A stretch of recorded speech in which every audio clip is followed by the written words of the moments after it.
Alrighty, test, test, test. I think I'm good. Audio seems good. I think, you never know until it goes, but I think we're in here. Let's go to this guy. Yeah, I think we're good. Hello, hello.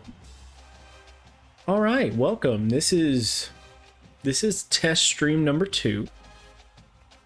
So first stream, here you go. Let me lower my desk height real fast. Just a little bit. Whoa, crazy. All right, this feels better.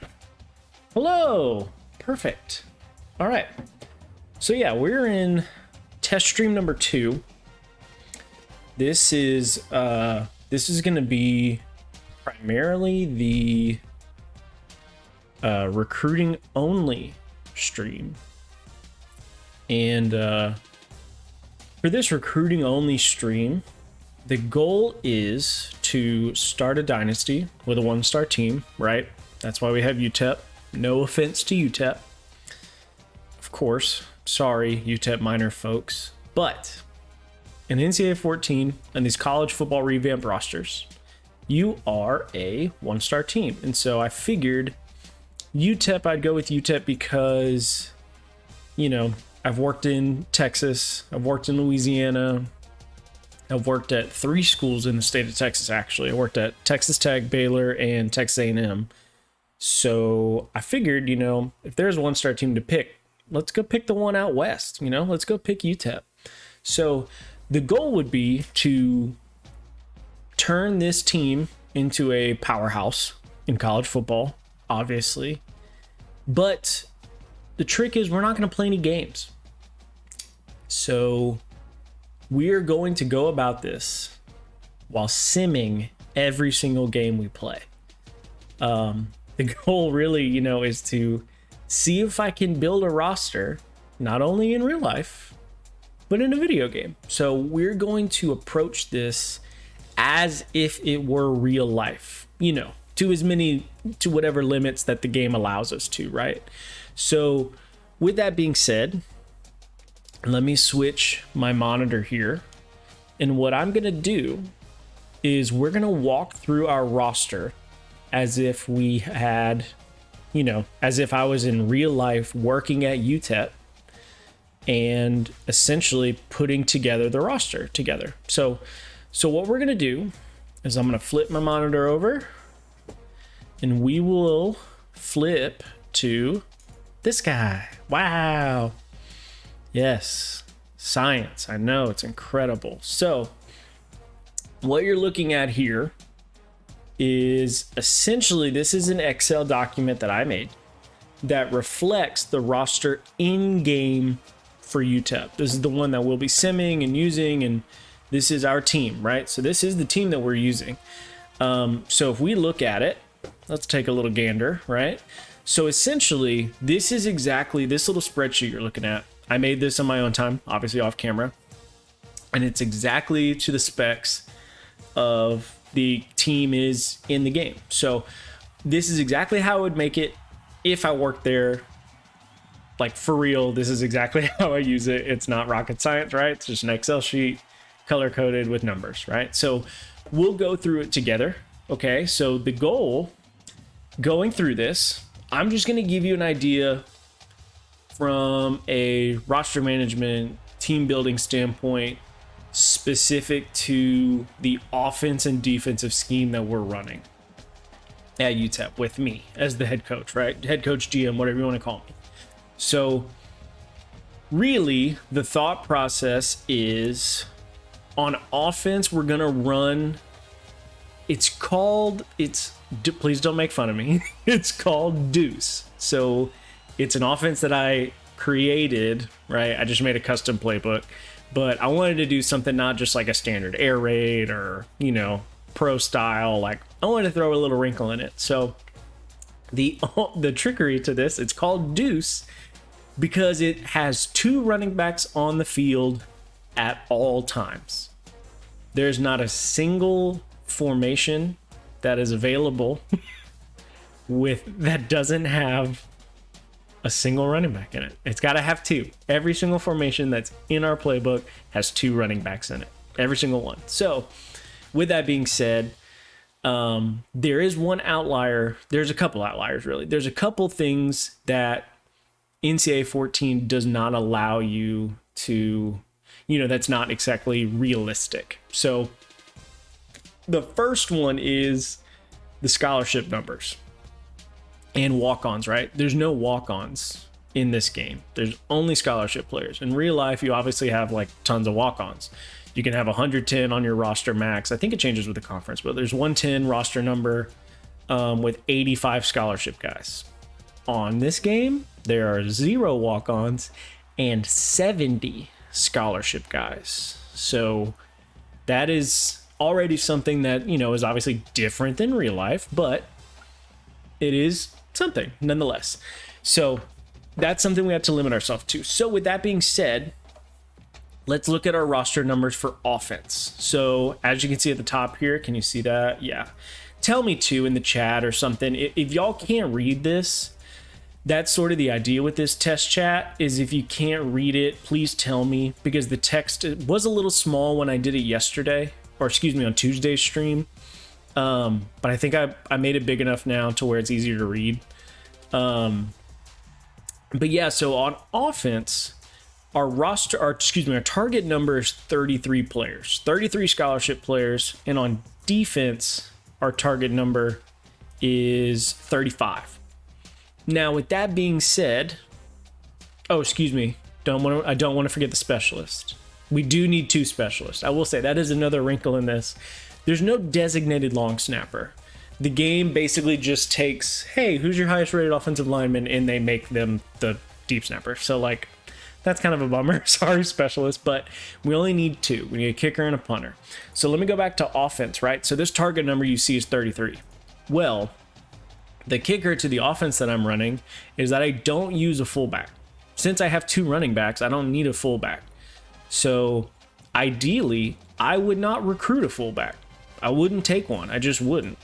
So this game, however, requires position minimums at certain positions, right? So you can't say like, oh, I'm not using any wide receivers and just I'll have 0 on my roster. No, you can't do that.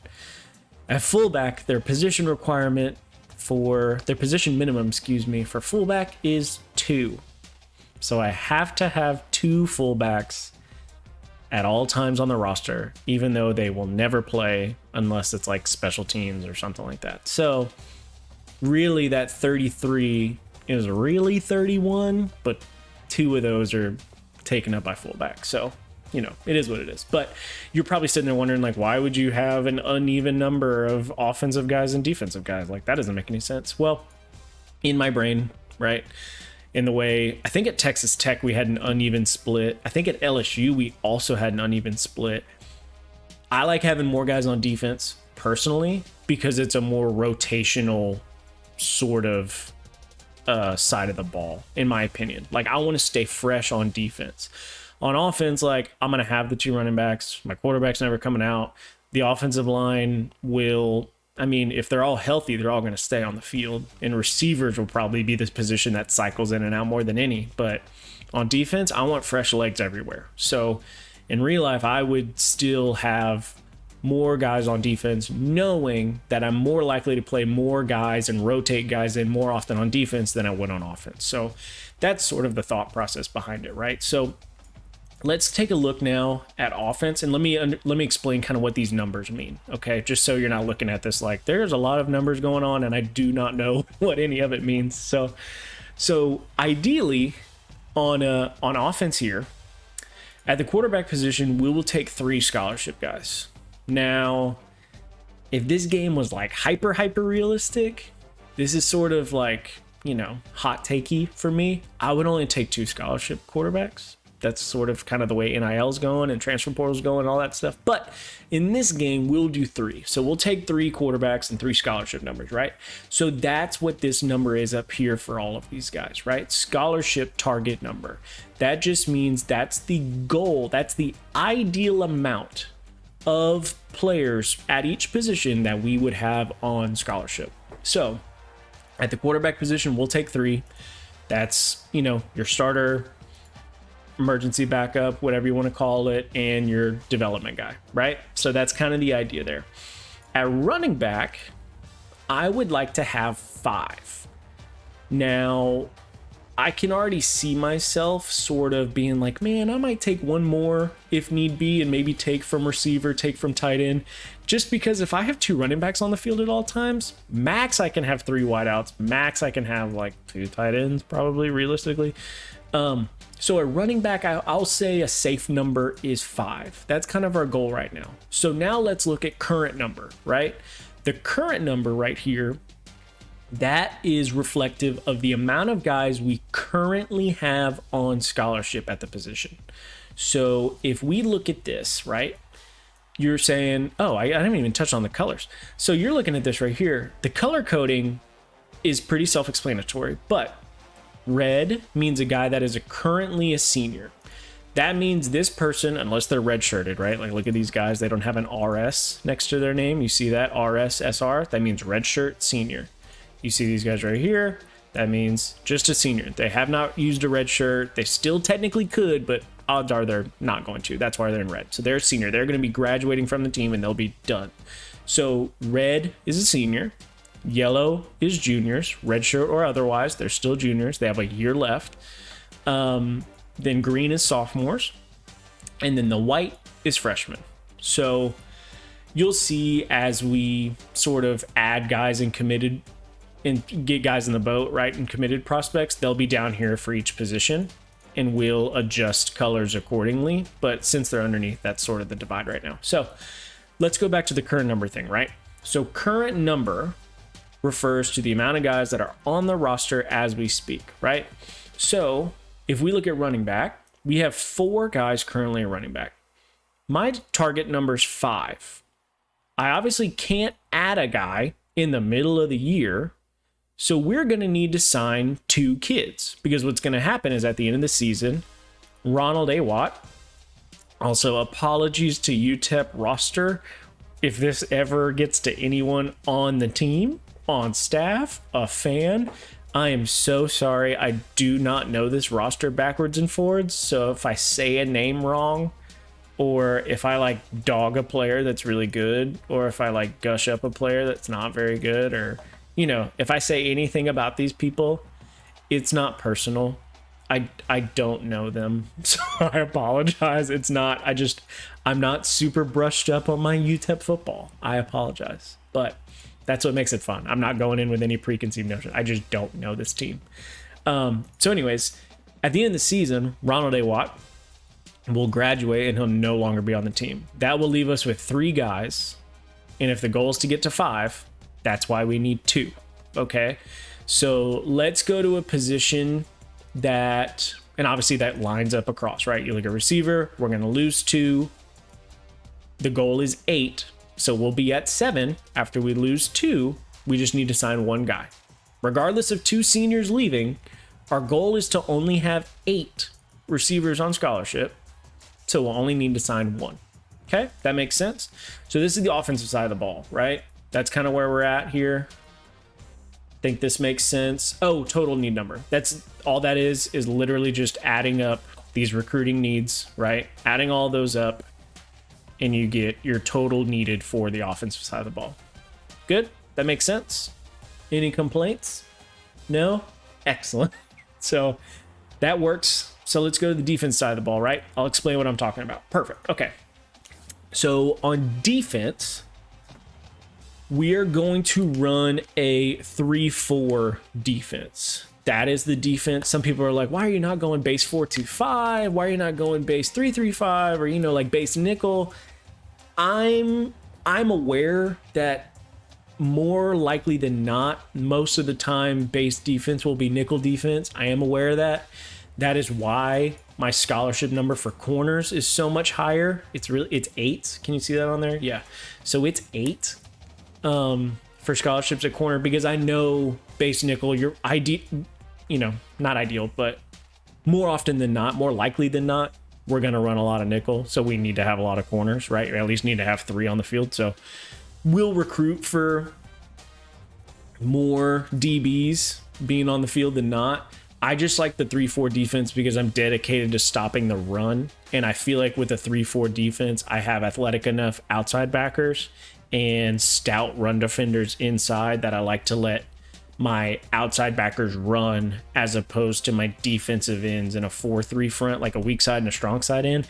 I don't like them being my pillars. I like having a 4-eye and a big outside backer as my pillars on defense. That way my other linebackers, my 3 other inside backers my 2 inside backers and my like floater on the other side can either get after the passer. I just think it's more malleable on defense. Personally, that's why I like the 3-4. So I say all that. Also, if y'all have questions in the chat, put them in there. Like if I'm saying something and you're like, you lost me at 4-eye, tell me. That's totally understandable. That's kind of the fun of this channel, is to not like, I hate saying educate because I don't like being the figure that's like educating, but I do like to help, and maybe we can learn from each other. And if you have questions or if you see something differently than I do, that's perfect. We can talk it out. That's sort of the fun. So let's go and let me talk about defensive end, defensive tackle numbers, right? And then I'll explain this recruiting need thing here. So in the 3-4 front, you'll have 2 defensive ends and a nose tackle, right? That's a little different. That's sort of where the numbers play a factor. And you'll see as I sort of go down the line here, and you'll understand like how stupid it is that I'm going to a 3-4 defense as opposed to a 4-3, just because UTEP's current roster is not built for that. At least based on the game. In real life, they probably have it situated differently, but in the game, it's very not conforming to a 3-4, but I'm going to do it anyway because that's kind of what I want to do. So at defensive end, personally, they obviously don't have enough true ends, especially for this defense. And that's, again, what's so hard, because defensive ends specifically, in a 4-3, you can maybe get away with some lighter or shorter ends, right? But in a 3-4 front, or a 34 front, I'll call it a 34 front, those defensive ends need to be large humans. So I'm talking like 6'3 minimum, ideally 6'4 plus, like 270 plus. Like we want guys that are weighing like 270 pound plus, because they are anchors on the edge for the 34 front. So we'll look at the roster and we'll look at sort of like body types and stuff. That way we can sort of understand like, hey, this is what we have now, and understanding like why that doesn't work. So it'll make more sense when you see guys and you're like, oh God, he's 6'1", 230. He can't function as a 34 defensive end. I know. That's why we're recruiting and we're going to try and rebuild it. So anyways, I say that because, with 2 defensive ends and only 1 defensive tackle needed, we have 7 on the roster. We don't need that many defensive tackles because we're only going to field 1 really at a time.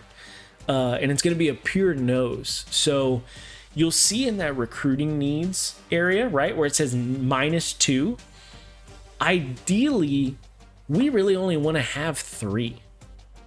And I'll explain the parentheses here in a second, but we really only want to have 3, because the idea would be sort of like quarterback, where you have like, hey, this is our starting nose. We have an emergency backup if need be, and a young developing guy, a guy in waiting, essentially in the hole. He's being developed, and he'll be a guy down the line.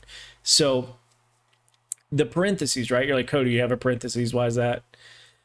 So in my brain, I give a little leeway to the guys up front because it doesn't have to be so specific, right?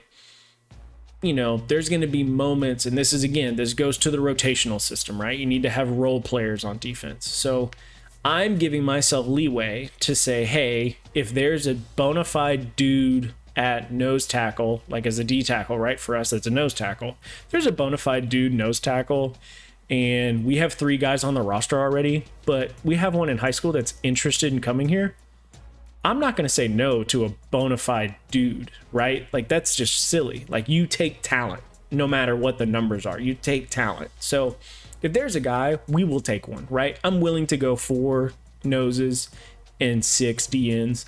Maybe one of those D tackles we can kick to the end, or maybe one of those ends we can kick to outside linebacker. It kind of depends. I also do that, and I leave some leeway here for the ends and the D tackles because I also understand that maybe a 3-4 front or having 2 true 4 eyes and a nose tackle maybe not doesn't make the most sense when it comes to certain down and distance, right? So when I say that, I mean, let's say it's like 3rd and 15, a very obvious passing down. I don't need 2 bookend 4 eyes rushing the quarterback.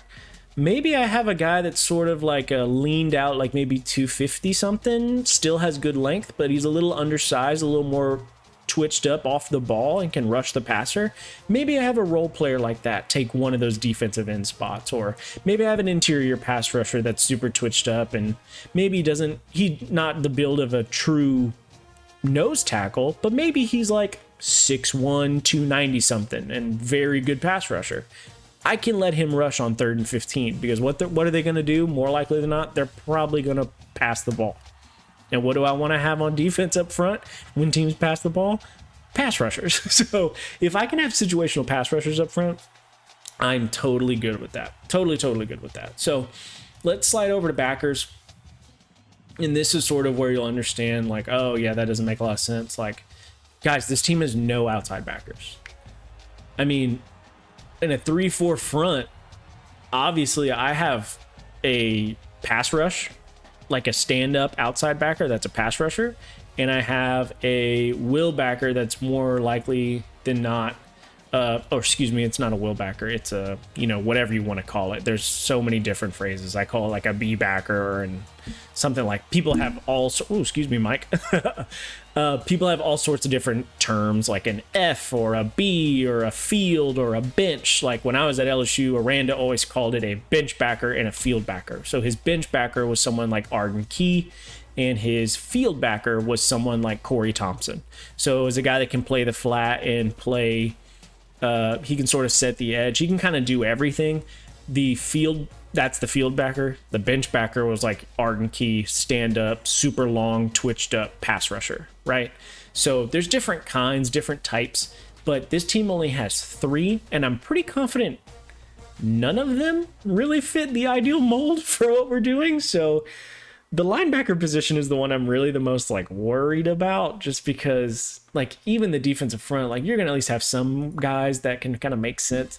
The linebackers in this, I feel like, are not going to make sense at all. The inside linebackers will, because ultimately, like, the inside backers at 34 are like, hey, stop the run, stop the run, stop the run. So they're going to be physical. Maybe don't have to run as well as they would in like a 4-3, but they still need to be able to run enough. Like our MO on defense, like our main objective on defense is we want to be fast and we want to be physical. So ideally, all these cats can run. But if there's one position group in this that's like, all right, you can be a little limited, it's okay. Inside backers, okay. Because ideally, I just want them to be thumpers inside and be able to like sit in zone and kind of, hold their spot. Corners, we're going to need more, but that's obvious, right? Like, I don't need as many safeties as this game has. I understand, heavy nickels. Maybe they like this team. I'm assuming UTEP in real life, when they go nickel, they probably have a safety come down. I'm good with having a corner because for me, I'm going to play a lot of man. And so I want my 3rd DB to be able to cover in the slot. Like that's really what I want. So I'll take more corners than I will safeties because my 3rd DB, I want to be able to cover. So they're going to lose 1. So that'll put them at 5. We need to sign 3. Safeties, they're going to lose 3. Perfect. We're good. So we don't need to really add anybody. So ultimately, we'll add 10 on defense, 9 on offense with our kickers leaving. So we'll need a specialist. So I believe that puts us at 20 on the dot. 9 plus 10 is 19. Plus 1 is 20. That LSU education really came in handy. Good for me. So all that being said, our goal, according to the roster, right, and the guys we're losing, is to sign 20 players in this class.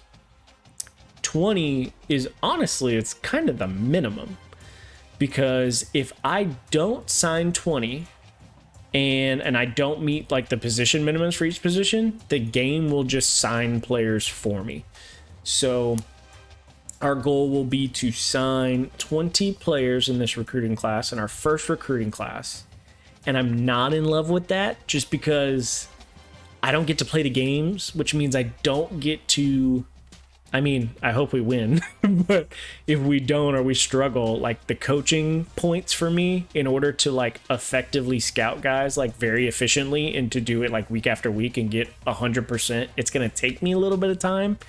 Like ideally I would love to have the 100% scouting ability in like week 2, but I don't think I'm going to get it till like week 5 or 6. I'm just not 100% sure. But we'll see. So with that being said, right, I am now going to take a sip of this. Catch my breath a little bit.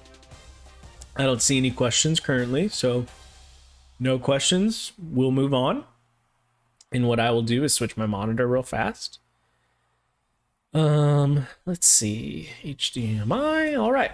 So now we will be playing. Whoa, amazing. All right, let me click that. Boom. All right, so we are here, and I think, is Grant watching? If you're watching, Grant, shout out Grant, you're great. Thank you for being here for this fun little lesson of watching me stream on the internet. So shout out Grant, thanks man.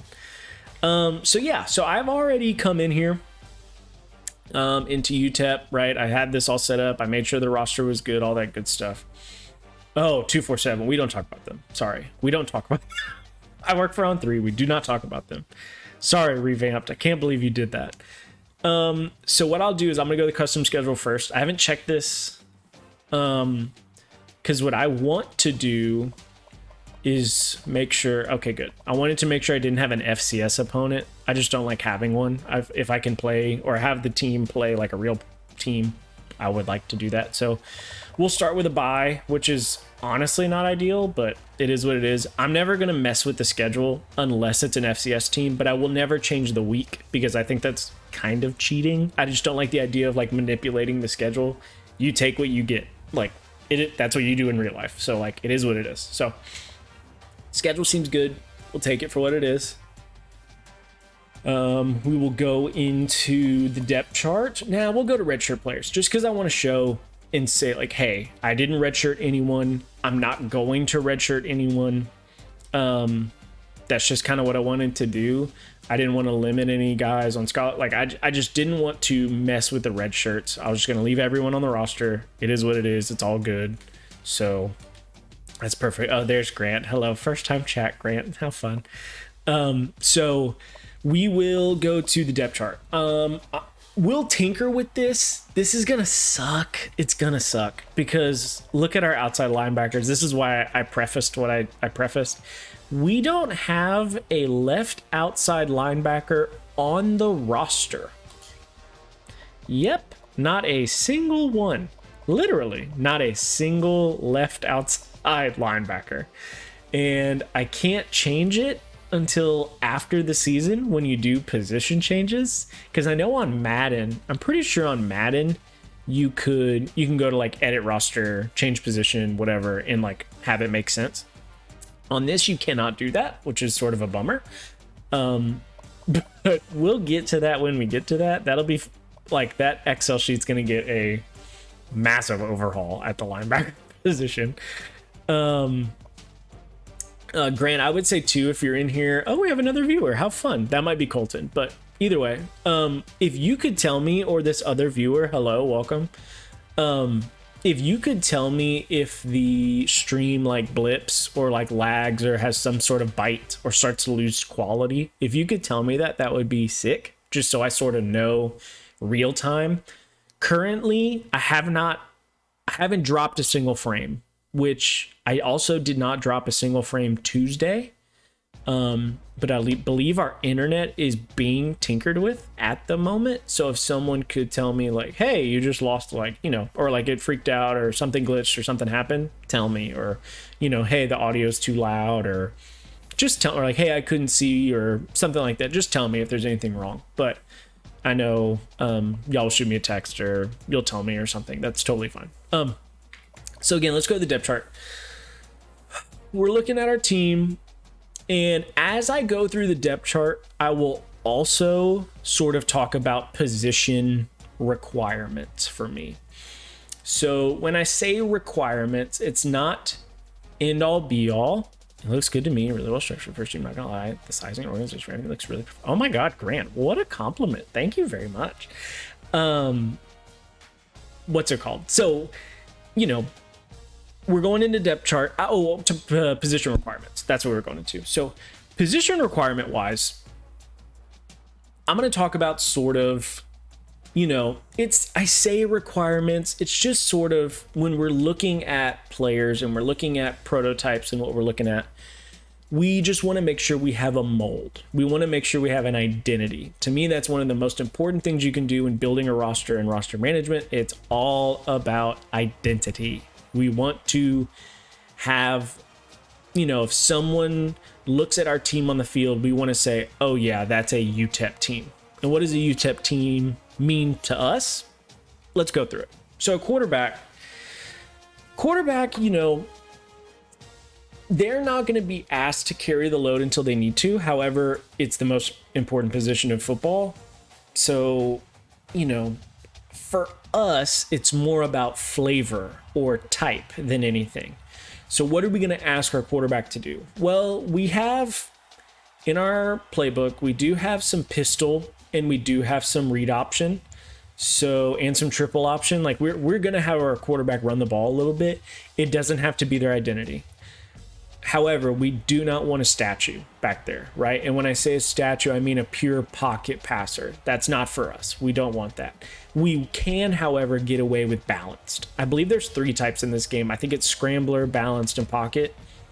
We can live with scrambler. We can live with balanced. We cannot live with pocket passer. However, pretty sure our current roster doesn't really have a juice guy. I will say, these acceleration and agility numbers are solid, to be honest. I'm actually kind of impressed. Oh, okay, jukes and carrying is terrible. Good to know.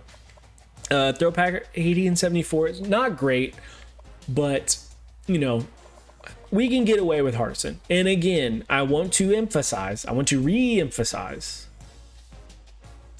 I don't know these people. So if it appears that I am talking crap about these players, and I've probably will, it's not personal to these guys. I don't know them. I apologize. It's nothing personal. So we're going to go through, and so really that's the quarterback position, right? Balance to scrambler. I would say height, weight minimums, not super strict, right? Because ultimately it's such a niche position. Their requirements are so cerebral. It's such a mental game. I mean, do I want a guy that's 5'10", 5'11" out there? Not ideally. You know, ideally I'm wanting 6'2", 6'3" plus. 6'1" I can live with. 6 foot guy, let's call it now, right? 6 foot guy's got to be pretty special.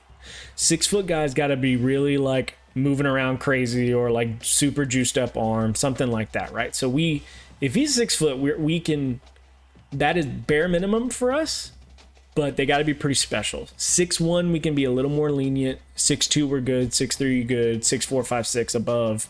I mean, especially if they're taller too, they got to be a little more agile, right? Because they're carrying around more body.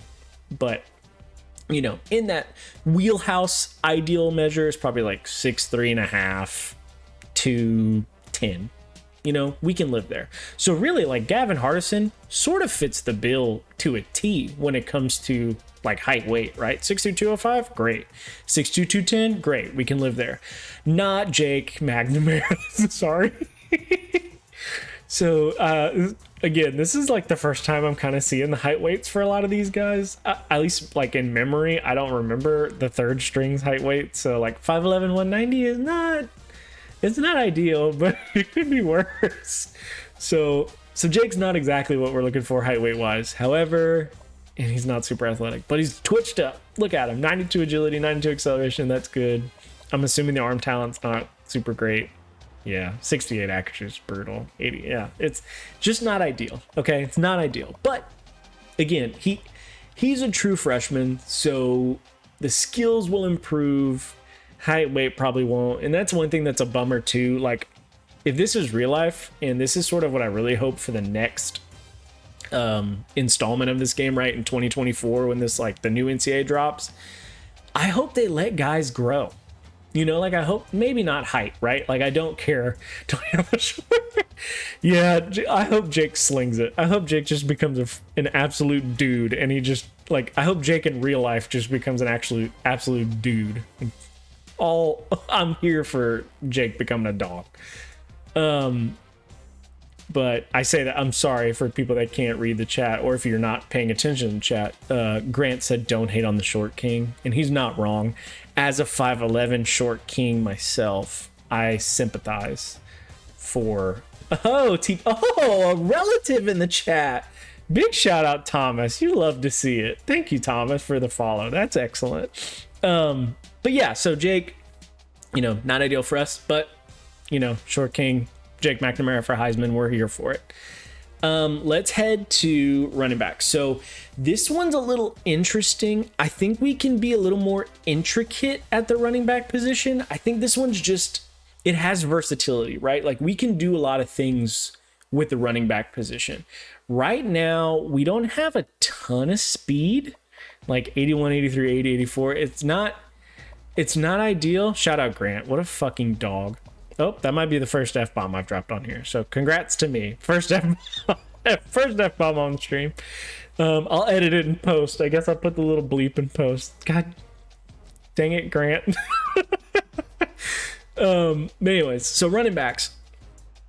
Running backs, we can be a little more versatile. And so since I have two on the field at all times, I think it's very important that they are multifaceted. And when I say that, I mean they have to be able to pass block. They have to, honestly, they have to be able to run block too, which is, you know, that's sort of the caveat to this. Since I'm not using a fullback, these guys are lead blocking for each other, essentially. So they do have to sort of be able to run block. They got to be able to pass block. They have to be able to catch the ball out of the backfield, because if they don't run routes, or they are going to be asked to run routes. That's sort of the deal with this, right? So they're going to be running around. They have to be able to catch the ball. They have to obviously be able to run between the tackles and outside the tackles. So these guys are going to have to be horses. I say that, though, I don't want true just between the tackles runners.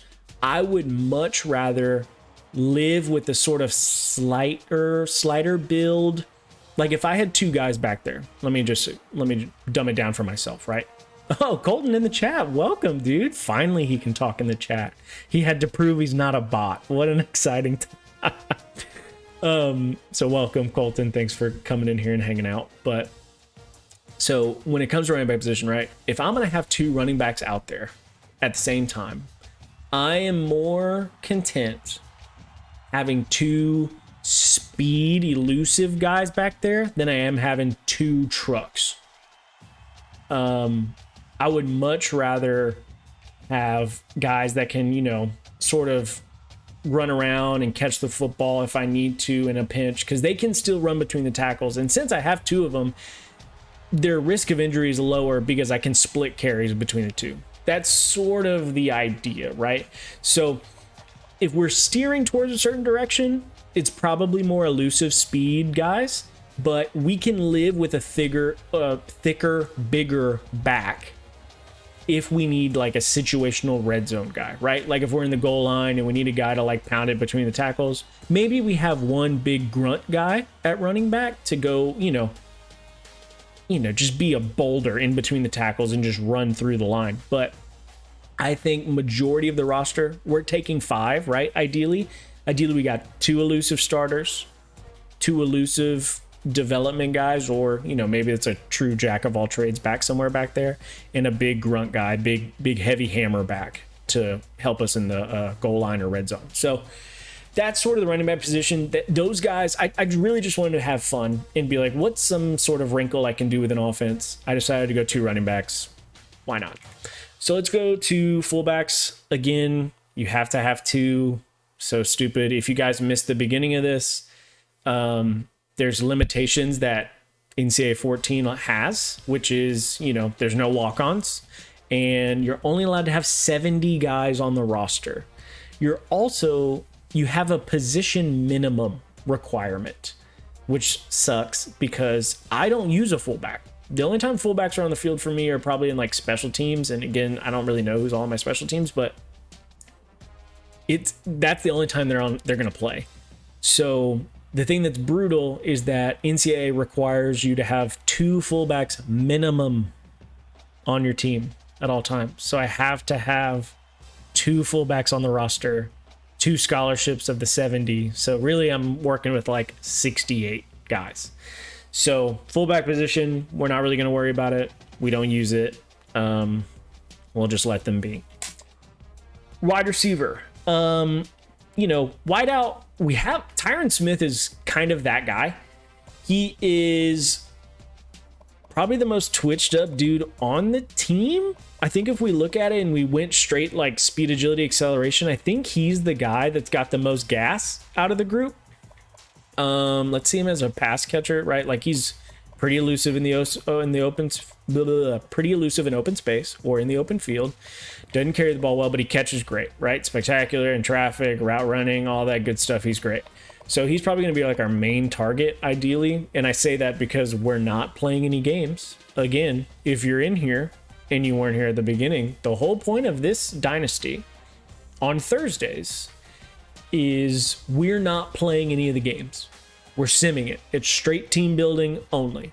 On Tuesdays, we do gameplay. So that's when we'll actually play the games and grind it out, stuff like that. So with this one, recruiting only, and just hoping to God when we sim that UTEP plays their hearts out. But you'll see the majority of this roster is not super athletic. And again, no shame on real UTEP. Whoever decided to put the overalls on these guys, they did not give them a ton of gas in terms of athleticism. So that'll be a big priority for us. We want guys that can run a little bit. And for me, again, receivers sort of, for us, with us, right, in this offense that we're running, we don't have a ton of receivers out there, so I don't really want to have a ton, like a wide variety of body types at receiver. That's just for this offense specifically, right? Like, I don't want to have a ton of slot guys. Like Tyron Smith, we can get away, right? 5'7", 180, like, and he's so twitched up. He's clearly the best receiver on this team.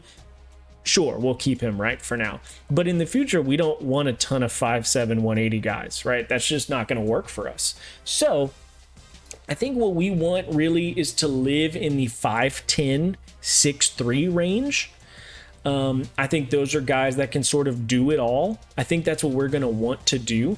We're going to want more do it all guys as opposed to role guys, right? So I think we're going to live between 5'10", 175 and 6'3", 210, 215, right? Like we can live somewhere in that world. And I would say that we have, if there's something we're not going to give in on, right? We are not going to take slow guys.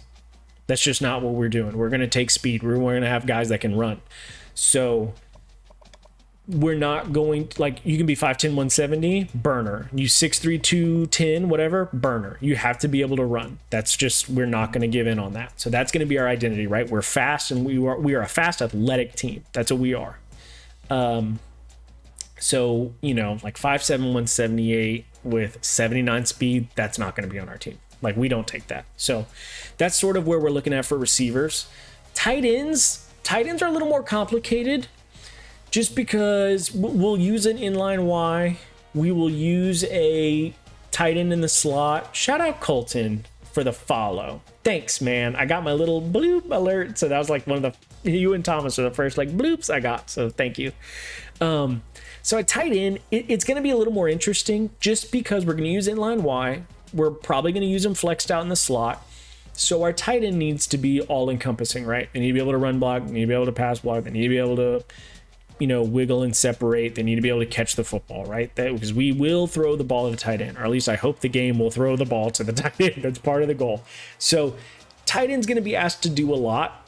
Our tight end right now, Trent Thompson, skill set wise, excellent, right? Strong, good agility, good acceleration, good with the ball in his hands, good trucking, good break tackle, carries it okay, catches the ball, excellent, right? Great catching everywhere, great route runner. Can he block? Yeah, 72-68, it's not ideal, but it's not terrible. He's pretty multifaceted. So the only issue I would say with him is he fits more of like a true fullback H-back build. He's 6'1", 248. He's not long enough for me. Ideally, we want minimum height for our tight ends is 6'3", just to be honest. I want 6'3 to 6'7, 6'8. 6'8 guys aren't really going to exist, but 6'7 guys, there will probably be a couple 6'7 options. They just have to be athletic, right? Our tight end has to be athletic, and they got to be an ass kicker. So we want guys that are strong and athletic. That's kind of the goal.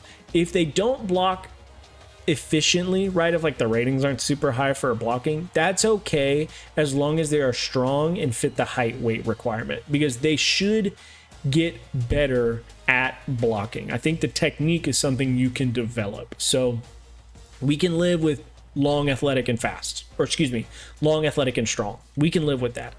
So let's say our minimum really here, minimum's probably 6'3". Again, 6'2 has to be an absolute freakazoid of an athlete, but 6'3", I would say 235 is probably our low, because at 235 and being able to block and be effective in the run game, you got to be strong as hell. So 6'3", 235, and top end is probably like 6'7", 270, because at that point you're getting into tackle range and you're going to look like an offensive tackle out there. And maybe we can have a role player as a tight end. Not really part of I don't want to waste a spot on offense, especially because we're limited in numbers already.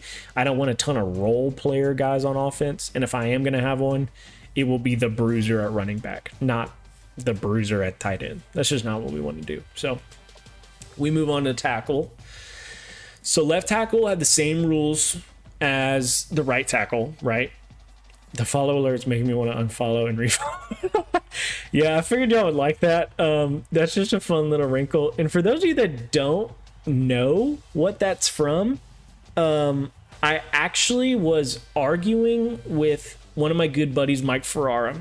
He's I don't know his title at LSU. Is he director of scouting? I don't know. He's important. Assistant director of personnel? I don't know. Mr. Important at LSU. Mike and I worked together at A&M. And assistant DPP. Thank you. Mike and I worked together at A&M, and we argued, and we were arguing about something. I cannot remember what we were arguing about. But our good friend Rishi, who also worked with us at the time, was videoing at the time, or was videoing me, or videoing something. And he caught that moment of Mike saying something, and that was my genuine reaction to what he was saying. So you can imagine, I guess, what was being said. I'm sure he had an opinion on a kid, and I was like, are you kidding me? So that's the face that popped up. And I'm glad Rishi videoed it and saved it and turned it into a GIF and sent it to me, because I think it's hilarious. And I make that face to Natalie, my girlfriend, all the time, and she hates it. So I love knowing that it's there, and it makes me laugh when it pops up. So moving to offensive line, tackle specifically, our rules at left and right tackle are going to be the same for this case. In real life, maybe you want the, maybe less athletic guy right tackle, or the guy that's lacking a little bit more length, you can move it right tackle. We don't have that information on this, so we'll just kind of stick to the same rules. At tackle, I'm 6'4" minimum. Okay, 6'4" is our minimum height. Weight-wise, we don't want any tackles sub 280. I think in this game they lean guys out. If I remember correctly, I'm not 100% sure. Oh man, those are some big boys now that I'm looking at it. Man, our minimum right now is 295, so I'll go 285, 290. We can live with that at tackle. Interior wise, I want 300 pounders. Like 300 pound minimum. Ideally, you're upwards 310, 315, because I want maulers in the run game. Like that's what we are going to do. And along the interior, we're going to run the ball and be ass kickers. We're going to be strong. So interior guys, we can live with 6. Man, this is the one I really fought myself with, like for a long time, fought with myself. I don't know if I want to go 6'2 minimum on interior, but I think we'll do it the same as quarterback, right? 6'2 we will allow if they are an absolute monster. Like if they are a complete ass kicker road grader, we will take them at 6'2. However, 6'1 and below, not for us. We are not doing it. Not for us. So 6'2 plus can play inside. We're good there. They just got to be at least 300. Like if you're going to be small, you better be a squatty fire hydrant that's going to just smoke somebody off the ball. So we can live with that. So really that's the offensive line. But keep in mind, like we're going to, what's the focus? The focus is to be killers in the run game. So we want guys that can run over defensive players. We are strong on the offensive front. We win with leverage and strength. That's our goal, right? Athleticism to a certain degree is necessary, right? But our whole goal is to blow dudes off the line. That's our goal. So athleticism, not super necessary. Strength is a must, aka this 98 strength guy. That's pretty good. I think Byers is on this team. Yeah, Jeremiah Byers is actually like a very good player in real life. I think he just got drafted or is going to be drafted. But like 6'4", 315 guard, sign me up. Like that's what we want. What's his stats?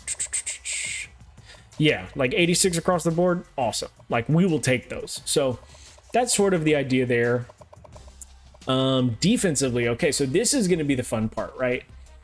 Defensively, oof, man, I just saw the height weight of this guy, and that makes me so sad. So, oh my goodness, I can say so many bad words right now. So, schematically, none of these dudes fit. I mean, none. Like 6'3" is our minimum on the defensive end. Okay, that's what I'm telling you. 6'3" is our minimum. We want trees at defensive end, right? Like I want 6'4" plus, ideally 6'3" we can live with, but 6'4" plus, like 265, 270 out here. That's what I want at defensive end. If they're 290, great. If they're 275, sure, that's fine. 270, sure, that's fine. But we want none of these dudes cut it. Not a single one. What about the other side? No. Crap. Okay.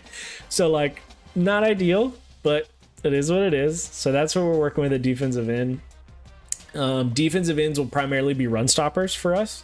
The goal is to stop the run enough times to get people into passing downs. Then you can rush the passer. You earn your ability to pass rush. I think I very much feel that. I feel very adamant about that. You earn the ability to rush the passer, right? You do that by stopping the run. So that's what we're going to be committed to. Stopping the run, then you take care of the pass. So defensive ends, run stoppers primarily. That's why we have outside backers. Or excuse me, we'll go to D tackles and then we'll go to outside backers. Outside backers are rushing the passer and making tackles. Defensive ends are forcing guys out of their gaps. D tackle, do we have any true noses? We do, actually. That's very promising. Like 6'1", 315, we can live with that. 6'2", 285, we cannot. 6'1", 265, we cannot. 6'2", 285, not ideal. So I would say our minimum nose tackles will be 6'1", ideally over 300 pounds, right? Like anybody sniffing 290, you're not a true nose, right? Like we want our guys minimum, I would say 6'1", 300 is probably the minimum. So like Keenan Stewart works, Kelton Moss works, not gonna work, not gonna work, not gonna work, right? So 6'1", 300 minimum. Ideal fit's probably closer to like 6'2", 6'3", and like 315, 320. Like these guys need to be big bodies that can sit there and two gap and just be like, all right, dude, like no one's moving me off the ball. Like I'm going to sit here and plug the middle. That's all I'm doing. He's going to be a true zero technique right on top of the center, immovable object. That's the goal. Of course, I say that. What we'll do too is obviously as we have better personnel and we have more guys, like I was talking about earlier on the sheet when we were looking at roster guys to fill the roster with, we'll have situational pass rushers, right? Same with defensive end. Situational guys will have one, maybe two role situational rushers on defensive end and D tackle, right? We'll get there. None of those guys really exist. Right now, our defensive personnel is brutal. Looking through D end and D tackle, it is brutal. So let's go to outside backer. Again, like I mentioned earlier when I was going through the sheet, we do not have a true left outside linebacker, and that is so stupid, and it makes me insane. It makes me so angry. But it is what it is. So what we'll probably do is, just for the sake of having guys that can play out there, I guess we'll move not Hayward or Wilson. We'll have Third go out there and play. Gary Third. I don't know. We'll have Gary Third out there.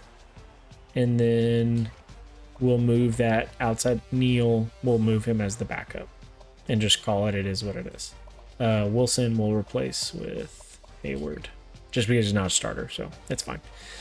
Middle backers, Hayward, Wilson, Third, and Twiley, that's fine. Outside backer, again, Tyrese Knight, that's the guy. It's the true outside backer out there. We're probably fine here. So position requirements though, right? We need to determine which outside backer is our rush side and which side is our flat contain side. So I will use bench and field because that is the one I'm the most familiar with.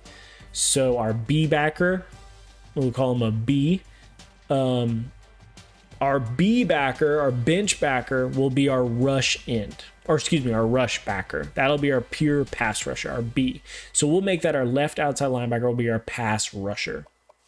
So the personnel is so messed up in this right now. We'll have a better idea of doing it once we get to do position changes and we have guys come in and signed and committed, whatever. We'll get a better idea of like what each position really looks at. For right now, I'm not even gonna like mess with it. I just need to have guys that can like function and play right now, which, you know, sucks, but it is what it is. So we'll go through, but ideally for our pass rush backer, our left outside linebacker, our bench backer, this guy will need to have length and will need to have speed. Minimum here is 6'3". Even then, that's a stretch. If they're 6'3", they better be able to haul ass. Like they got to be able to run and be super twitched up. Ideally, this guy's 6'4" plus. They can be thinner.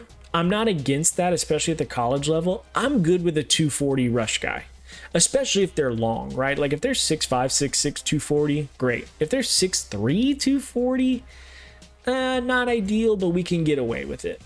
But for a rush backer, they got to be tall, they got to be able to run, and they got to be able to rush the passer. That is what our bench backer is doing. They're rushing the passer. That is the job. And if not, they're playing in the flat and they're able to cover the flat. So they have to be athletic. The goal is for this guy to be long and athletic, no questions asked, right? That's the goal. So we move to inside. Well, actually, let me go to the other outside backer. So the other side, the field backer, right? This person has to fit more of a complete style. So the field backer is going to be asked to cover the flat, sometimes cover more in space, like drop into zone a little bit more. They're going to be asked to run to the football. They're going to be asked to set the edge a little bit sometimes. So this guy's got to be able to sort of do everything. They got to be able to cover. They got to be able to stop the run. They got to be able to they really got to be a 3-down player. So with this, Ideally, this player is somewhere in the 6'2" we can get away with. It's not ideal, but we can have minimum 6'2" here. Probably in the 230 plus range. I think that's minimum 230, because this guy still has to be able to contain, right? Like, this person's still going to be asked to contain and set the edge over there. They'll have help with their 4-eye, but they're the force player, right? This guy's the force player to move the ball carrier back inside to traffic. So this guy's still got to have some density and some strength to him. So I think 6'2", 230, you can get away with it. Ideally, this guy's like 6'4", 240, or, you know, closer to 245. Like, I like this guy to be a long, athletic, physical guy. Like, this one's probably one of the harder positions to really nail down, just because they're going to be asked to do a lot of things. So this guy, it's tough, you know. Really, it's more of a physical type of player. Like, this guy's really more used for contain, because this is also the guy that's going to come off when we have nickel, right? Because our pass rush specialist is still going to stay on the field when we throw the extra DB in there.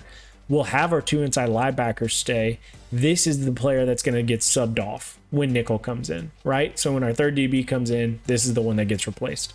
So really, this is going to be more of a run defender, but they're going to be asked to do a lot, just because not everybody runs on first and second down. So this one's kind of got to fill a myriad of, you know, position requirements, but at the same time, they're not exactly going to be asked to play every single down, if that makes sense. So they can be a little more fluid with this one, but again, I still want size and I still want athleticism, right? That's ultimately the goal with this. So let's go back to middle. Like I was saying earlier, right? You know, we actually have a good group. I don't love 6-foot linebackers personally. I want longer guys here. I just want a bunch of like freak show tarantulas out there, man. Like, I just want long guys that cover a ton of ground. So 6 foot, I would say 6'1" for us will be the minimum. I would say 6'1". I'll say 6'1". We'll call it 6'1" minimum for linebackers. All these guys fit. Like, all these guys are great. I'm going to say 220 will be our minimum height weight. So we'll go 6'1", 220, because you can be 220. Our guys still got a thump, right? That's what our inside linebackers are going to be asked to do. They're going to be asked to stop the run. Ultimately, end all be all, they got to be able to stop the run and be able to stack and shed blockers. That's what they have to be able to do. So being a run stopper is very important for our inside linebackers. Now, ideally they can run. Ideally they can get sideline to sideline. They'll be asked to drop into zone coverage. They'll be asked to do that. They'll be asked to blitz a lot. We blitz our linebackers a ton. So they really need to have good short area, right? Like, the agility and acceleration is very important for these guys. Long speed, not as important for this position. This is like the only position on the team that we really are willing to sacrifice some long speed at. They have to be twitched up though. They have to have good change of direction, agility, acceleration, all that good stuff. So these guys fit the height weight requirement. Again, I would say our minimum is 6'1", 220. Anybody taller than that, like 6'5" is probably our cap for inside linebacker height weight. 245 is like, if you're in the 250 range, you probably need to be kicked down inside, like to D line. Probably if you're in 250, we can live with 245. Like, if you're 245 and you can run, awesome, perfect. Like, we can live there. Finish that off, sorry. So that's linebackers. Corner, I'm gonna group corner and safety together. We're probably gonna just look at our DBs all in a similar light. Our corners have to have size, and we have to be able to run. If there is any position group that we are going to change in terms of fitting our, you know, our motto, what does our team look like, right? That's what we talked about earlier. What is our type? What does a UTEP team look like? We are fast, and our DBs and our receivers will signify that. Like, we are going to be able to run at DB. I will say I'm not super into Gosh, Lee, our corners must be brutal if we have all these safeties starting. Excuse me, let me change that because that just bothers me. I don't like having too many like different positions playing everywhere. At linebacker, it makes sense just because we don't have any true outside linebackers, but I'm gonna change these up a little bit. I would like true corners playing, ideally. I know they're not good, but it's gonna bother me if we don't have them.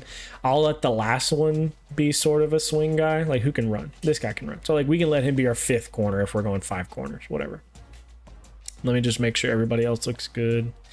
Yeah, like I'm fine here. Let me see. Prince, like Barnes probably needs to start here, right? Yeah, that's how I moved to corner, just making sure. Yeah, okay, so I'm gonna have him start. Yeah, great. Okay, so we're good there. I feel good here. So yeah, really our DBs are the corner requirement. I would say our DB requirement, height, weight wise, will be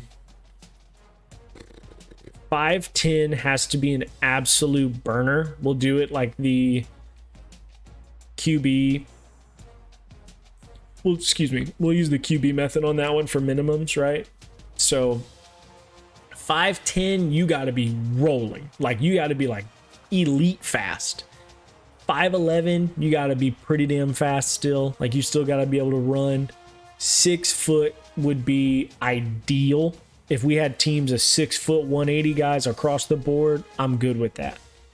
5'10", I'll say 5'10", bare minimum, 165 weight. I can live with 165. But again, you got to be hauling ass. Like you really got to be running if you are in the 160s. That's like Emmanuel Forbes actually at Mississippi State this past year. Like he was 165 at the combine. The dude's an absolute ball hawk. So like, yep, you can live with 165 if you're going to be having what, 6 career pick sixes, something like that, 5 career pick sixes. You're good. Like he's totally fine. He can check out. He checks out. He's good. So let's call it 5'10", 165 bare minimum. Had to be an absolute burner of an athlete, absolute dude of a corner. That's the only way we live there. Height maximum doesn't exist. Weight doesn't really exist. If you're 210, maybe you're flirting with linebacker. 215, you're definitely flirting with linebacker, but our safeties can play at 210. We're totally fine with that. If you're a corner playing 210, you must be a freaking freak show of an athlete. Like that's Pat Surtain, like playing at like 205, 207, playing out there at corner. So we can live with it, but you know, ideally some guys are sitting around 6 foot 180ish. That's probably where we're gonna sit more often than not. Like our guys right now are honestly pretty good. Like 6 foot 190, great. 5'10", 193, fine. Not fast enough. Really, none of them are fast enough except for Barnes, and even then he's a safety. So that's the part we're gonna have to fix. But like height, weight wise, honestly good. Everybody kind of checks. Like we're totally fine. The problem is running. Our guys cannot run, so we will fix that. Safeties, same deal. Barnes is great. 5'11", 170, can run better. Ideally, he's able to run better. Honestly, ideal safety on this team is if he had Hilton's size, 6 foot 205, and can run like Barnes. He's got the size, just needs to be a little faster. So if he had that, great. So we can live with that. Kickers and punters, got to be honest, do not care height weight wise. You can be 5'4" and kick the hell out of it, and I'm good. So just make it on kicker and just put it down there on punter. We're fine. Returners is a little different. You know, some people really like to have the, some people really believe like put your best athlete back there regardless of value to the team, right? Like I think Penn State like had Saquon return. That's great. I'm good with that. That's awesome. I just like to keep our guys fresh, but I mean, in this case, we really have one game breaker, and that's Tyron Smith, our receiver. So I'm going to let him return all the kicks he wants. I'm good with that. Kickoff specialist, we're going to stick with a guy that can boot it the furthest, which is, yep, it's Bashal. Oof, man.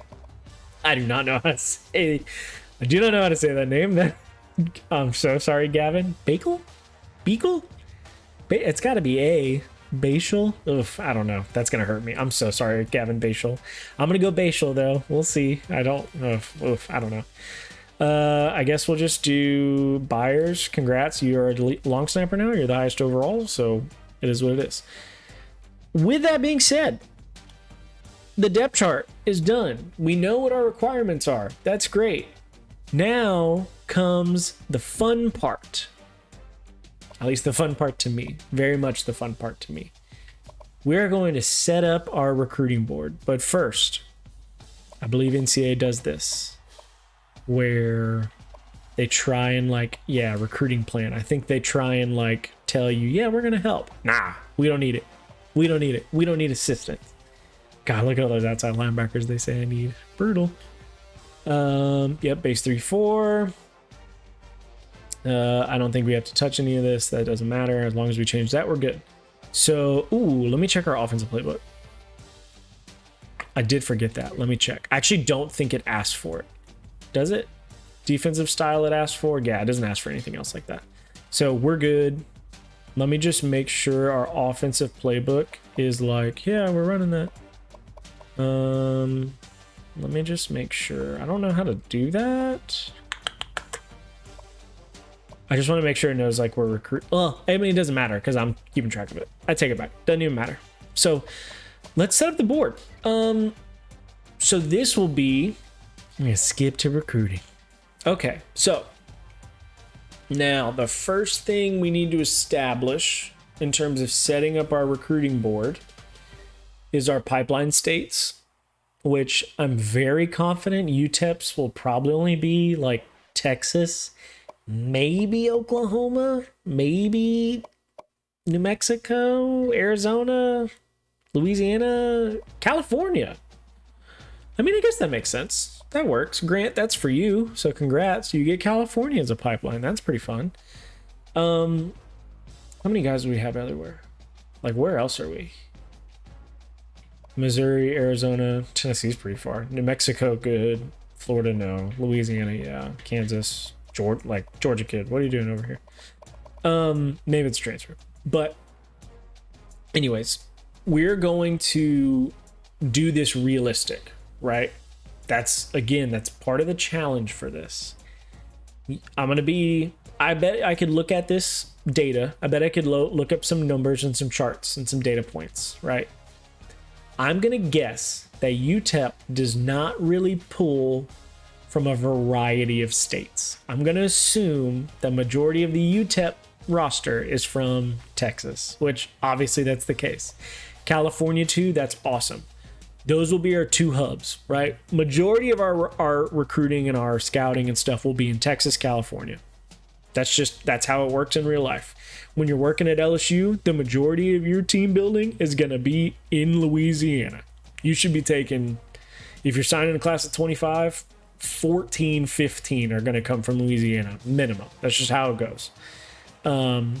But if you're in Louisiana, right, you're going to go venture out in Texas. You're going to go venture out in Mississippi, Alabama, Arkansas, Georgia, Florida, right? Because they're all surrounding. We can do that at UTEP too, right? I'm not saying we only recruit Texas. We only recruit California, right? Let's, I think we can look at a little map, right? Or can we not? I don't remember how to do that. Oh, that's embarrassing. Doesn't it show it in here? Show map. Yeah. All right. So with where we're at, we're on the west coast of Texas, right? So we can live in New Mexico. We can live in Arizona. We can go to Cali. I'm not super comfortable with going to Nevada. Now, granted, there's not going to be a lot of guys there in general, so that's okay. Utah, again, okay, not likely. They got to be, if they're coming from these spots, they got to be dudes. Colorado, I'm a little more okay with. At UTEP, since I can't even point a cursor. I wish I could point a cursor, but we're on the west. We are on the western tip of the state of Texas. Literally right on this gap right here. Essentially, that's where we're at. So Colorado's not crazy far. Oklahoma's not crazy far. Kansas, not crazy far. I would put Kansas and Colorado. I'd put Kansas and Colorado in the same light. Oklahoma, we can recruit the hell out of. New Mexico, we can recruit the hell out of. Arizona, we recruit the hell out of. California, we recruit the hell out of. Nevada, Utah, Colorado, Kansas, Missouri, That's probably the furthest we'll go, honestly, is Missouri is probably the furthest we'll go away. Arkansas, I'm good. Louisiana, I'm good. Mississippi, maybe. Again, still, that's pretty far. We will not go to Bama. Tennessee, Missouri is probably the furthest. Like Illinois, Minnesota, Iowa, Nebraska. No, that's all too far. Outside of those, that's all too far. Mississippi's a barely maybe, just like Nevada, right? Where you're kind of sitting there and you're like, that's close, but not really close. It's actually kind of far. I don't know, whatever. That's kind of where we'll be. So let's go try and find some prospects. I'm a nervous wreck. Honestly, before we do that, let's go take a look again at our position needs, right? Because I definitely forgot. I'm sure y'all are sort of the same. Honestly, what I'll do, I'll tell you guys. I won't switch my HDMI, or excuse me, I won't switch my monitor. But I will tell y'all because I'm going to put it on my other monitor so I can read it. I'm gonna have chat hidden for a second, okay? So nobody say anything. So I'm gonna forget, all right? Let me go pull this over here. Oh, crap. There we go. Okay. Sorry, you can't see what's happening, but I can see what's happening. All right. So, position requirements, okay? For us will be 2 running backs, a receiver, 2 running backs, a receiver, 2 tight ends and a fullback. The fullback we don't necessarily have to care about because they'll give us one if we don't take one, so that's fine. 2 tight ends is the one we need to focus on. 3 offensive linemen. So let's look at that just so I can see. Let me go look at our roster again. I want to make sure I have the offensive linemen correct, right? I want to make sure, like, oh, are we losing 2 guards or losing 2 tackles, whatever. I just want to make sure. So let me look at our depth chart. So Byers, for us, I believe he's a tackle. Right? So Byers is a tackle. We have 3 guys that are going to graduate. Byers, Mervin, Henry. Mervin's a center. I think Henry's the other tackle. So, oh crap. So our 2 starting tackles are leaving. And our backup center. So we're losing 1 interior, 2 tackles. Okay? And then on defense, that's where we really need to like focus. So we need to sign 3 defensive ends. Ideally, if we find a nose tackle, we would like to find a true nose tackle. Even though we're okay there, like I'm still good with our starter, Keenan Stewart. Like he's good, so I'm fine there. Outside backers where we need to overhaul, right? Like we just need to find bodies, guys that can play outside, ideally a pass rusher, ideally a bench backer, ideally a field backer, and we're good. We just need to find bodies that can play. Inside linebackers, we are losing 1, but we need to sign 2, so we need 2 inside backers. Corner, we need 3, and they all got to be able to run, right? And safety, we're fine. So DBs, we just need 3 corners that can go. So, offense, I'm more like fine because I know we're going to find guys. Like offense will be okay because offense, we're going to be fine. We just got to make sure we get the right guys on the offensive line. The skill guys will come. The skill guys are some of the easier guys to recruit just because there's so many. Defensively, we are in for a lot. Like it is. Defensively, this is gonna suck. But so let's talk about recruiting strategy. Oh, and a kicker. I totally forgot about that. We also need to sign a kicker. So NCAA wise, right? There's only so many things you can look at and so many things you can do. So we're obviously going to recruit nobody with deal breaker. We're probably not going to unlock that. So we need to make sure they're not deal breakers. Interest. I want to take guys that want to come here. So we'll take initial interest, guys that have us in our top 10. And let's call it 3 stars, right? Any 3 stars that have us in our top 10 that fit our position requirements, we will put them on the board and we will recruit them and get them in the boat that are in our pipeline. Cali and Texas, anybody that fits this, we take. 19, awesome. That's a much better number than I expected, honestly. Because obviously some of these guys aren't going to fit the criteria. If we can have 10 guys that are interested in us, that fit our like position requirements, we'll take those. So let's look and see which guys are interested. No Qs, running back, 6 foot, 211. That checks. Those all fit. 4.58's not a burner, but a balanced skill set according to his, you know, his little thing that says under Davidson, under his name, says balanced skill set. Let's see. Can you catch the ball? Maybe. Your route running's pretty decent. Doesn't look like you can catch all that well, but he's definitely worthy of putting on the board. So Gary Davidson, welcome to the board. Conroe, nice. So in-state, great. Fullback, none. Receiver, 6'3", 196 from Louisville, runs 4.4. Like, that's great. Roger Davis, excellent. Welcome to the board. Tight end, 6'1", 237. Unless he's a freak show, right? 4'6". It's not bad. It's not great. It's not bad. Honestly, it's really not bad, but it's just not good enough to get over 6'1". Yes, he's very talented, right? 69 could jump up to like mid-70. It doesn't matter. He's not the prototype for us. We don't take those. Tackles, 6'4", 312, just reaches the benchmark. However, pass block tackle types, it's not ideal for us. Wow, 4'7", that is athletic as hell. 6'3", 300 though. So with that, 6'3", 300 offensive line, we are willing to kick him inside. 6'3", 300, he fits for us inside. That meets the bare minimum for an inside player for us. However, we need to see if he can block. CCC. So I'm willing to put him on the board. If he can't run block, though, we're not going to take him. But we are willing to see. 6'4", 312. He checks.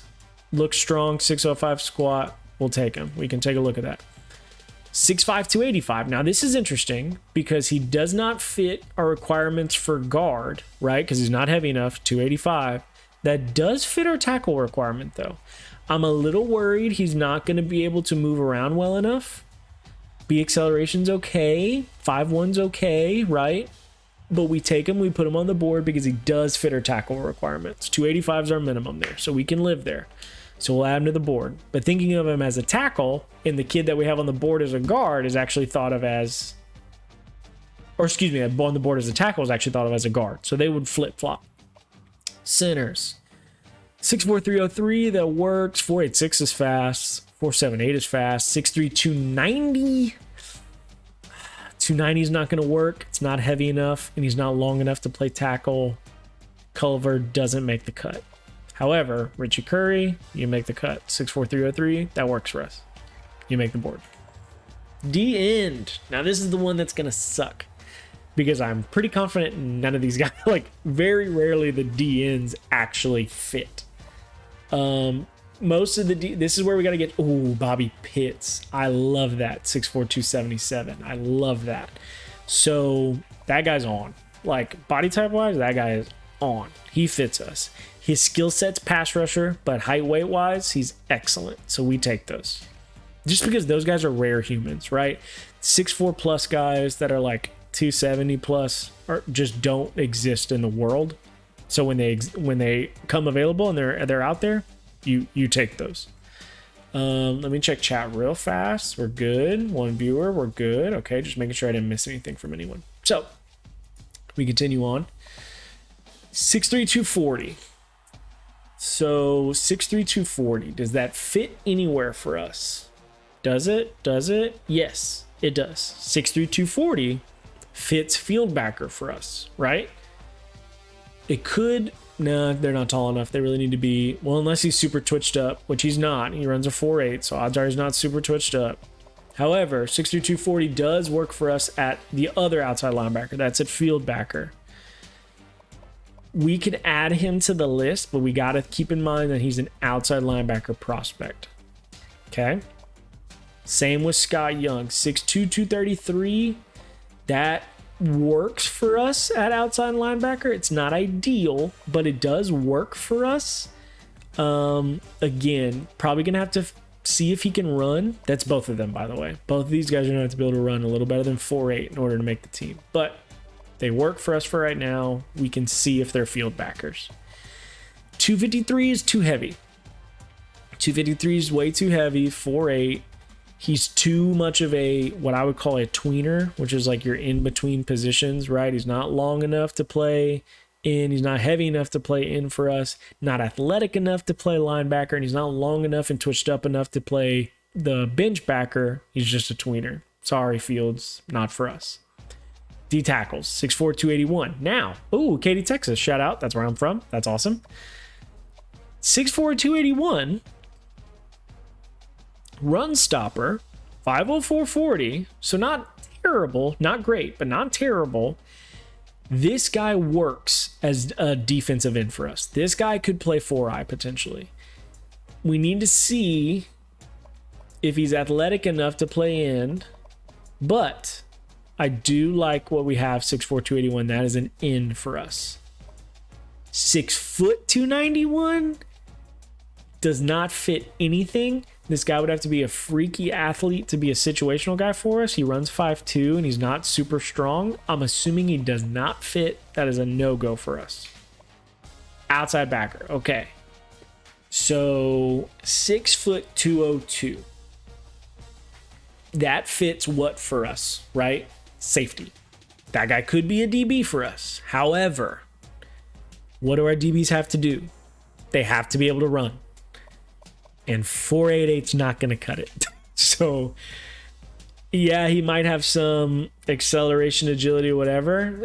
It does not. You cannot run 4.8 long speed wise and play defensive back. It's just not going to work. Plus, he's not big enough to play linebacker for us. That's a no. Kevin Wagner, 6'4", 211. That's kind of interesting because, man, he might be. I know our requirement was maybe 220 for outside backers, but he's running 4.7 and he's got length. Looks like he can kind of do everything. This guy has the potential to be a field backer for us. Probably not an ideal inside backer for us, just because he's not heavy enough, right? He's not going to be able to thump inside. He could play field if he's athletic enough. I'm not mad at Wagner being potentially an edge, that field backer for us. I'm not mad at that. I can maybe work with 211. We'll add him and see. 6 foot 215, runs 4.9. Not big enough, not long enough, not athletic enough. Doesn't work. Trey Beach, 6'1", 233. So to play outside, he's probably not long enough for us to play outside. However, he does fit inside linebacker position requirements, right? He's over 6 foot. He's over 225, 230. Like, that works for us. Doesn't have to be fast, right? 4.9 is pretty darn slow. However, at inside linebacker for us, that's okay. We want more thumpers. We can live there. We'll add him to the board as an inside backer, right? Now, no true insides. It's tough. Ooh, no corners. Oh, man. Okay, so no corners. However, 6'1", 212 running 4.4 is pretty good. We don't need safeties. 212 is a big dude. Man, we really don't need any safeties, but we could potentially kick a safety over to corner if need be. This guy seems like he could be a good player, so we take good players. We'll maybe have to figure out corner safety number, but oh man, I have a really hard time saying no off the cuff to this guy. Now, again, if we scout and he ends up being not athletic enough, you take him off, right? That's fine. But I think he's athletic enough and size is good enough to be like, all right, let's keep him on the board. So I'm good with him being a defensive back prospect right now. If he's fast enough, hopefully he can play corner for us. 212 is a huge corner, but we'll see. Strong safety, nobody. Kickers, no, that's unfortunate. Punter athlete, no. So how many guys do we put on the board there? 13. That's awesome. The goal was 10. So I'm glad we got 13 out of that. Let's take a look and see where we are at from a position standpoint. I'm going to put this on the big boy monitor. Ooh, am I? Let me see. Let's see. I should be able to... Give me 1 second. All right. Let me maximize. Beautiful. Okay. So let's look at this, right? So I'm going to look at our board. You guys can't see the board right now, but I can, just to sort of go over with what we're looking at, right? So we have no QBs, and I think we need one. Actually, I got to be honest, guys. I can't see this. Let me flip to my... let me switch my monitor just so I can see our minimum requirements, because I can't see right now. Actually, what I'll do, I lied to y'all. I'm so sorry. What I'm gonna do is put that Excel back over here on my second monitor. Shout out to On3. And then what I'll do is put you guys back on the game. Excellent. And then I will read the Excel sheet. That way I can look at it side by side with what we're looking at over here on the game. So what do we have on the board, right? We, on offense, we don't technically need a quarterback. However, if we find a guy that can play, we're going to add him. Running back, we need 2. We have 1 currently. Receiver, we need 1. We have 1 currently. Tight end fullback, we need... Oof, man, we technically need 3. But 1's a fullback, so it's okay. We can not recruit 1, and they'll give us 1, and that's fine. We do need 2 tight ends, though, because we're losing 1, and we need an extra 1. So we need to find 2 tight ends. We need to find 3 offensive linemen. We have... What did we say? Guard, tackle, right? So we have... And we're losing our starting 2 tackles and our backup center. So we need 2 tackles, 1 interior. Right now we have 1 interior, 1 tackle, 2 tackles. So right now we actually have those covered. Plus a 6'4", that's a tackle for us. Potentially a guard. He could be either. He can kind of swing either way. We'll see. Ideally, if his skill set's run blocking, he'll probably stay inside. Okay, so let's go to defense. Let me move over to the defensive tab. Okay, defense. This one's the dumpster fire, right? We need 3 ends. And we technically don't need a true nose because we have it. But we need 3 actual defensive ends. Bobby Pitts fits defensive end. This is an outside linebacker. This is a field backer. And this is also an inside linebacker. So at the defensive end position, we have a true defensive end for us. We have a field backer and an inside linebacker. So we're going to need to find another defensive end. Just kidding. No, we're not. We have Corey Hunt. I totally forgot about him. He's the defensive end. So we need to find 1 more defensive end in order to meet our criteria. Outside linebackers, field backer. We need 4 outside linebackers. Ideally 2 rush, 2 field. Kevin Wagner's a field backer for us. Trey Beach is an inside linebacker for us. We need 2. I think that's 2 inside linebackers on our board now. So we need to find some pass rush guys, man. That's what we need to find. That's really what we need to find. I might end up going back to that defensive end section. We're going to have to see if we can find some 6'4" guys to play bench backer at defensive end. We're going to see if we can find them. And ideally, they're like 240 minimum. Like, that's where we're at 6'4", 240 minimum rush edge or bench backer for us. So middle, we don't have any. Corner, we're gonna have to find some corners, man. Maybe worst case we get some athletes. I think we have that safety, right? Potentially he's a corner for us, but we don't know. And then nobody else. So we need to find some people. So what we'll do now is we'll go back and we'll search. So last time we searched for deal breakers, no, right? Interest in UTEP top 10. And minimum caliber was a 3. I'm going to do the same thing, but I'm just going to leave it open-ended for state. Not necessarily pipeline guys, but guys that are good, that are in surrounding areas. So we got 30. Let's see what states we got, because that's what we're going to limit this round on. Quarterbacks, none. Lame. You guys are lame. Y'all don't want to be the quarterback at UTEP? That's lame. Halfback we have. Fullbacks, none. Receivers, none.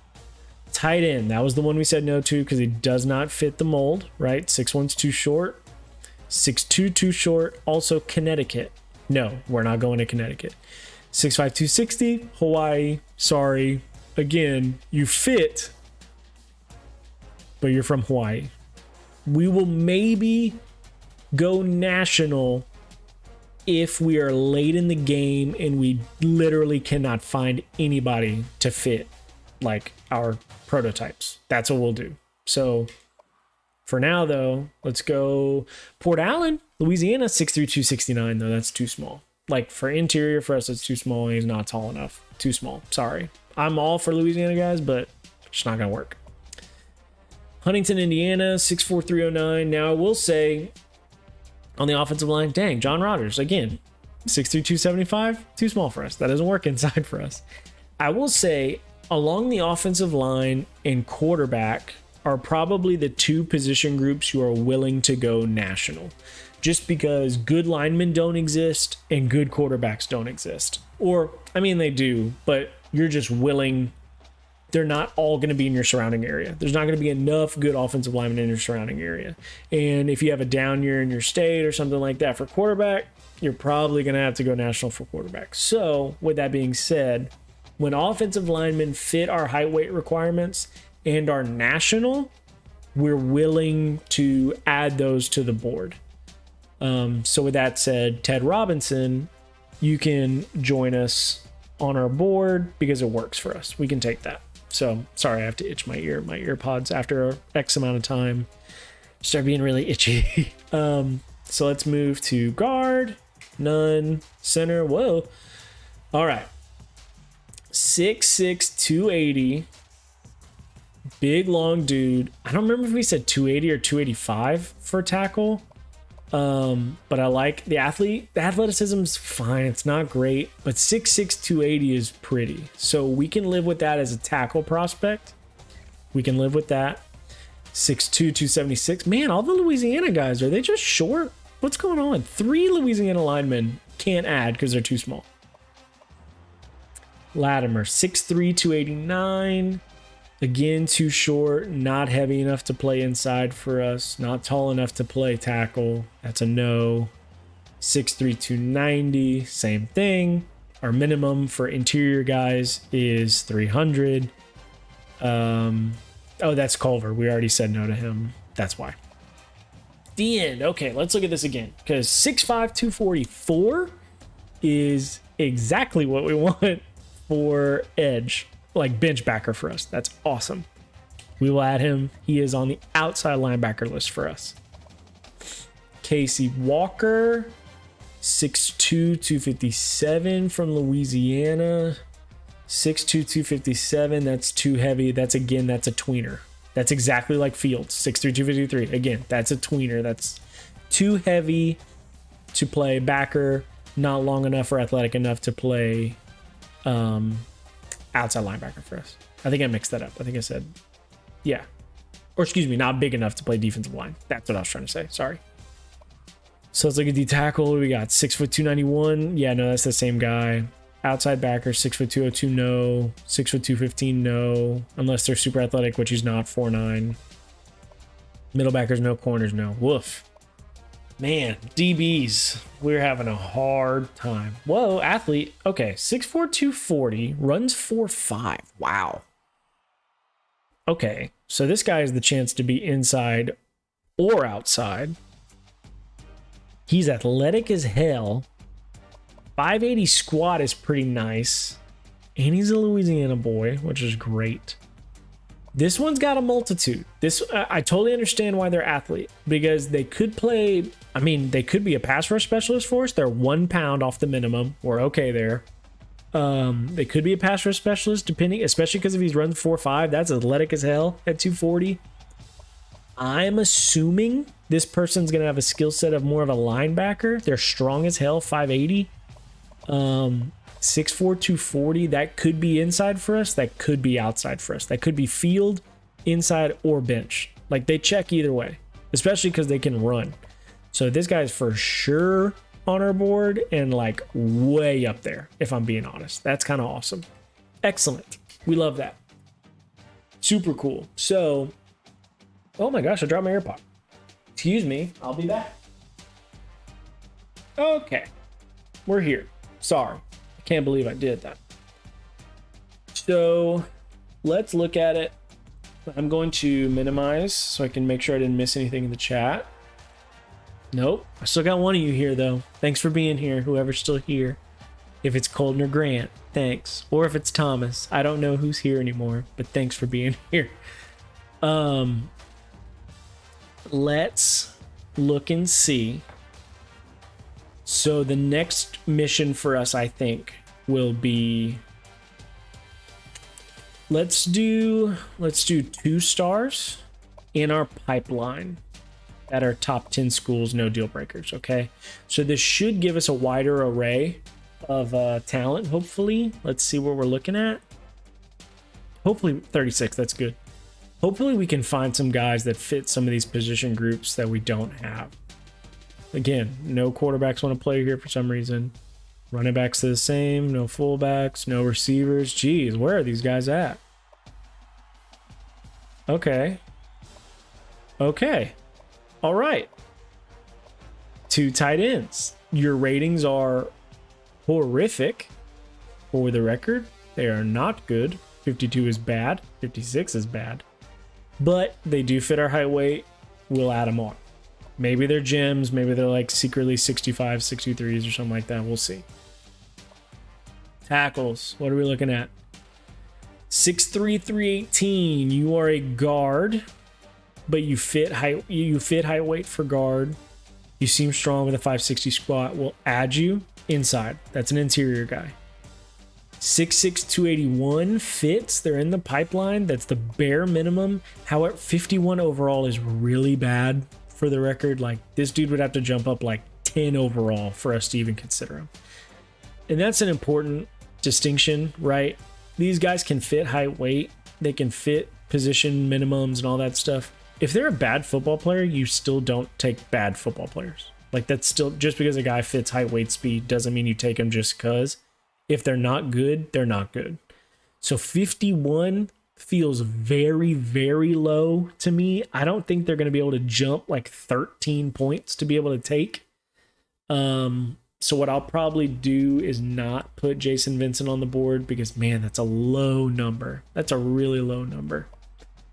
John Thompson, 6'6", 285. Doesn't move super great, but pretty decent strong. 55 is not great, but again, if they're a gem, they'll get high enough. We'll add them to the board. Guard. 6'4", 287 fits our tackle minimums. 6'6", 272 is too lean. 270 is too lean. I'm sorry. But 6'4", 287, plenty thick enough. Looks athletic enough. Running 4'9". Add him to the board. That's tackle prospect. Center, Mr. Culver, no. Ryan Clark. 6 foot 264. Wow, that dude is not big. That is not a big person. Sorry. 6'4", 299. 506, 560 squat. Sure. Pat Lee, you can make it on there. And since you're 300, dude, you're 299. You eat a hamburger. You literally go eat a Big Mac. You're 300. So I will accept you as a interior or tackle prospect. If you're athletic enough, you'll go tackle. If you're not, you'll stay inside. We'll see. Run blocker, sir. Odds are you are more inside. Let's see if we got any more DNs that fit out here. So 6'3", 253, 4'8", probably not twitchy enough. Sorry, Keith Fields. Reggie Lane, 6'2", 252, again, 2-tweener. 6'3", 250. Man, 5'08's not athletic enough. I think that's a no. I'm sorry. D tackle. Rashad Stuck, 6'2", 291, no. 6'4", 299 is interesting. Flower Mound seems pretty strong. Not super athletic, but I mean, 6'4", 300, right at the minimum for nose for us.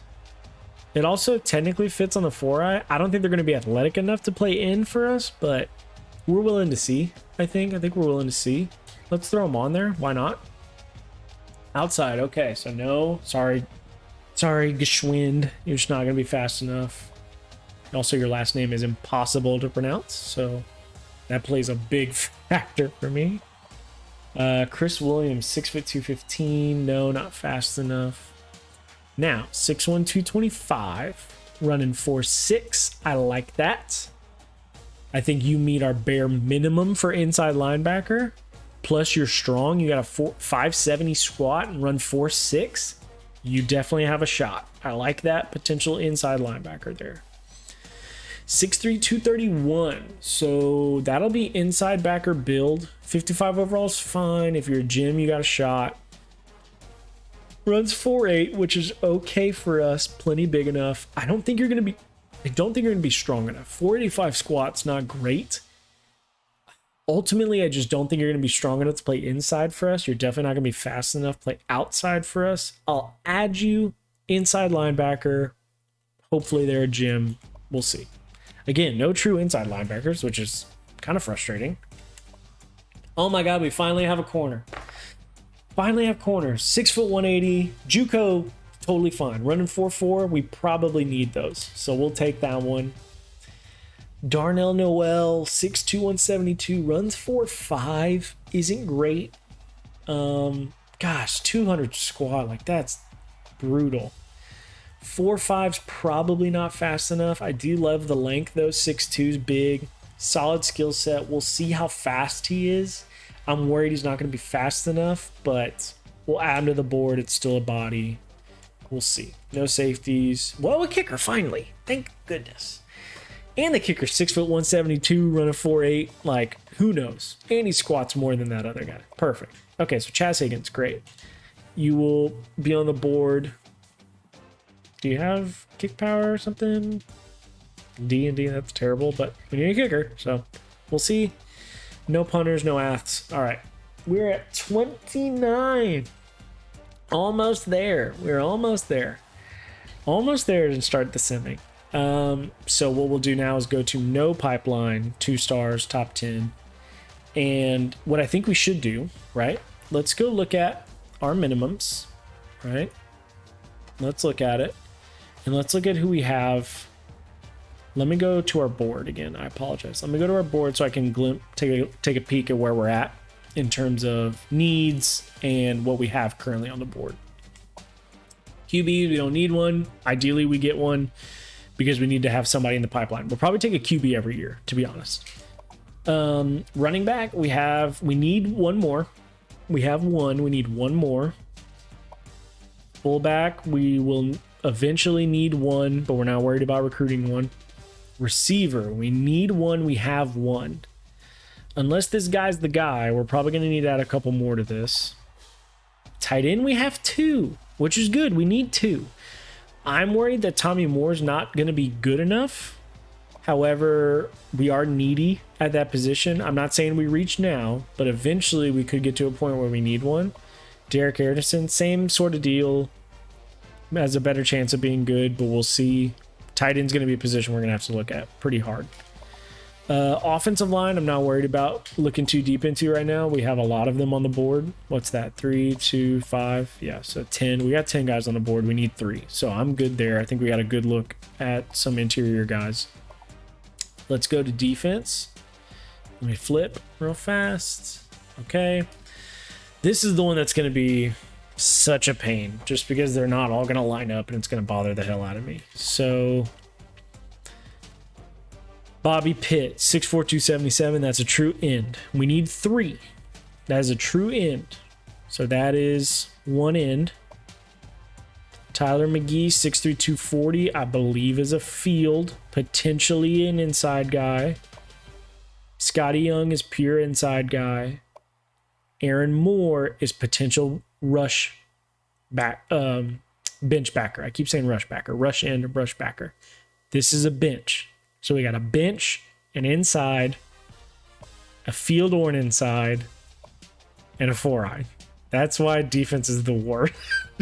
Defense is the worst when it comes to this. But it's good because you do get like look, defense can play inside, like defensive end can play inside, and inside can play outside, whatever. There's guys that don't necessarily have to fit the box. Just because it says D-end doesn't necessarily have to play D-end, right? That makes sense. So D-tackle, Corey Hunt's a 4-eye. So we really have 2 4-eyes on the board right now. Potentially, or excuse me, did I say 4? I meant 2. We have 2 4-eyes on the board right now. Potentially 3 with Scott Moore if Scott Moore is athletic enough to play outside. So we'll see. D-tackle, we don't have any, but we don't need any, so that's okay. Kevin Wagner, that's a field backer. We need 4 outside linebackers. So we have 1 bench backer.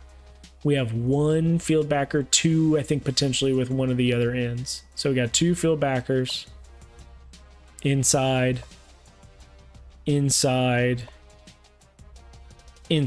So we got plenty of inside guys. We need 2. We have at least 3 on the board. That's good. We probably need 1 more field backer, 1 more bench backer. Ideally. At least 1 or 2 more of those. So we need to look at linebackers for sure. And we need to look at wide receivers and tight ends for sure. And a running back. Receiver, wide. Let's think about this. Running back, receiver, tight end, outside linebackers. And corners. I don't think we have any hardly on here. We do have the JUCO guy, which would be nice. This cat, we need to see if he's fast enough. But really, that's only 2 corners on the board. 3 with the safety. Oh, I forgot about our athlete. And a kicker. Great. We do need one of those. I forgot about this guy. Marcus Hand. He might be my favorite one in the class right now. Just because I don't know what he is. And he's got great size, great speed, potentially. I don't know what he's going to be. He's probably going to end up being an inside guy. Could end up being a field. Could end up being a rush guy. I don't know. We'll see. That's sort of the fun. That's why I like him the most. But with that being said, that kind of helps on outside backers, which is good. Or inside. We don't really know yet. The positions we really need to find other guys at are tight end, right? So let's do it. Tight end, running back, wide receiver, just because if we get the one guy, great. If not, we need to find more. So tight end, running back, wide receiver, and corner. Potentially outside linebacker 2, potentially defensive end, okay? So now let's go and look. How many guys did we have on the board? 29, so we have room for 6 more. Let's go see what we can find. And we'll do just like we said, right? Pipeline, we're good with none. 2 stars. Interest in UTEP, top 10. No. Let's see what's available. And again, we got to remember to stay strict to our requirements, state-wise and height, weight, speed-wise. QBs, still no. So no 2-star and above quarterbacks want to play at UTEP. That is so disrespectful. Oh, let me pull my chat down. I'm sorry. Make sure I haven't missed anything. Still 1 consistent viewer. Thank you. You probably fell asleep, but I appreciate it. We got a running back on the board from Nebraska. Too far for us. Not talented enough. We're probably good. Fullback, none. Receivers, none. Tight ends, are we missing any? Yeah, no. Same sort of deal. Man, there's so many offensive linemen. No, we already looked. 6'6", 280 from Ohio fits. We just don't need offensive linemen really on the board right now because we have so many. However, if we're empty-handed on some of these other positions, we'll round out our 35 with a tackle if need be, or a guard or whoever. But we'll skip through now. We'll go to defense first, just because we need these positions more. Like let's go back to front. Let's see athletes. Any? No. Any punters? Any other kickers? Nope. Safety? Nope. Free safety? Nope. Oh my god, please be a corner in here. Oof. We're gonna have to go hunt for some corners, y'all. Oof, no backers either. Outside? Schwinn, no. No. 5'11", 214, 4'6". Could be a safety. Could be. I don't think they're going to be able to run well enough. I'm willing to throw him on. It's very stupid, but I'm willing to throw him on just to see. If he's not fast enough, he's not fast enough. D tackle, 6'2", 291. Nope. DN, let's look. Casey Walker, 6'2", 57. No, that's a tweener. That's a tweener. That's a tweener. Also a tweener. Not twitched up. Yeah, 5'08". No. 6 foot, 232. 52 overall's too low, in my opinion. Man, so we got to have 5 more guys. It's looking like it's going to be O-linemen. And then, man, maybe we just look. Actually, I take it back. Let's go look through the 1-stars just to see. I don't think I've ever actually looked through 1-stars before, but I just want to be true to the system, and let's do it. If we're going to do it, let's really do it, right? Let's go pipeline 1-stars and just see. 53 matches. Woof. Let's go look through. Any 1-star. We finally have a QB that wants us, and there are 50 overall. It's too low. That's what I'm worried about. I'm worried all these 1-stars are going to be like oh my god, 45? No. We're not doing it. Fullback. Hey, we got a fullback. I mean, we do need one. Honestly, I'm not mad. I mean, we can add him on. I'm not mad. We need a fullback, so like, why not? Receiver 50 again, too low. 466 isn't terrible, but too low. Tight end doesn't fit. Again, not looking for tackles right now. We'll go back to the 2-star one if we need to. Let me go back to front on defense because we need more help on the back end. No 1-star athletes. Kickers and punters. Kickers and punters. Whoa. Potentially, Joel Inman. We're not going to add you to the board just because I don't want to waste another kicker spot, but possible. Man, no safeties. No safeties at all except for the one guy. That is crazy. Wow, no DBs. That is killer. 52, 53, 53 JUCO. Not good enough, sorry. All these guys may not be good enough. I've just never really done 1-stars before. Like 55, 6 for 198. Like, dude, that's a safety, but he's running 4.7. That's not good enough. Whoa, 6'6", 218. 4'6", 475. And that's an interesting human. Honestly, so interesting. And 55 overall, I'm willing to put him on the board. 6'6", 218, running 4.7. Maybe he's a bench backer. Maybe he's a field. I don't know. But 6'6" is a big dude, especially if they can run 4.7. That's like Clifford Chapman. If any of y'all remember Clifford Chapman. Like, Clifford was like a legit 6'5", like, DB. Like, that's what he was doing. So this guy's an inch taller, probably like 10 pounds heavier. That's craziness. Running 4.7s. So we'll see. We'll add him to the list. D tackle wise, any big boys? No, 6'1", 278 is not going to do it. Well, 65 overall. Situationally, balance, nah, probably not. You would have to be a specialist for us. D Avery, Doug Avery, 6'3", 242. 4.8's not horrific. 6'2's not, or excuse me, 62's not horrific. 6'3", 240. You could be a bench for us. I don't think you're going to be athletic enough or talented enough, but I mean, you are a pass rush specialist. Maybe. I'll add him here. Could be a field backer for us. we need linebackers. I'll throw them on. If they're a gym, awesome.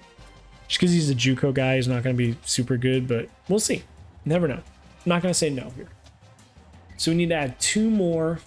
What I'm going to do is go back to the pipeline, 2 stars. Excuse me, none. Yeah, I think that's where we left off with, but didn't give a chance to some of those offensive linemen. Just need to add 2 more. Let's take a look. Tight end, or excuse me, tackle. Let's see. 6'6", 281 from Cali, 51, no. No, 52 overall is too low. Now 6'4", 296, 4'8". Good squat. Could be a tackle. 59 overall. We could throw him on the board. Not mad at that. 6'6", 280, 57. That's like bare minimum weight. 5'2", I don't think is athletic enough. We'll give him a chance. Let's remember Austin McDaniel. Let's remember Austin McDaniel if we can. If we find a guard or a center we like more, we'll drop him.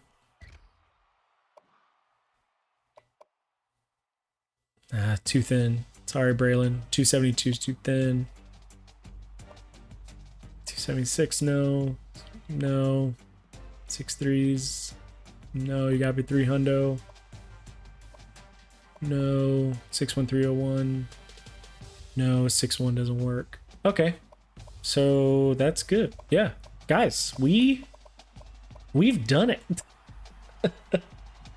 Oh my goodness. I'm sorry. Let me pull my earbud out. Oof. Itchy.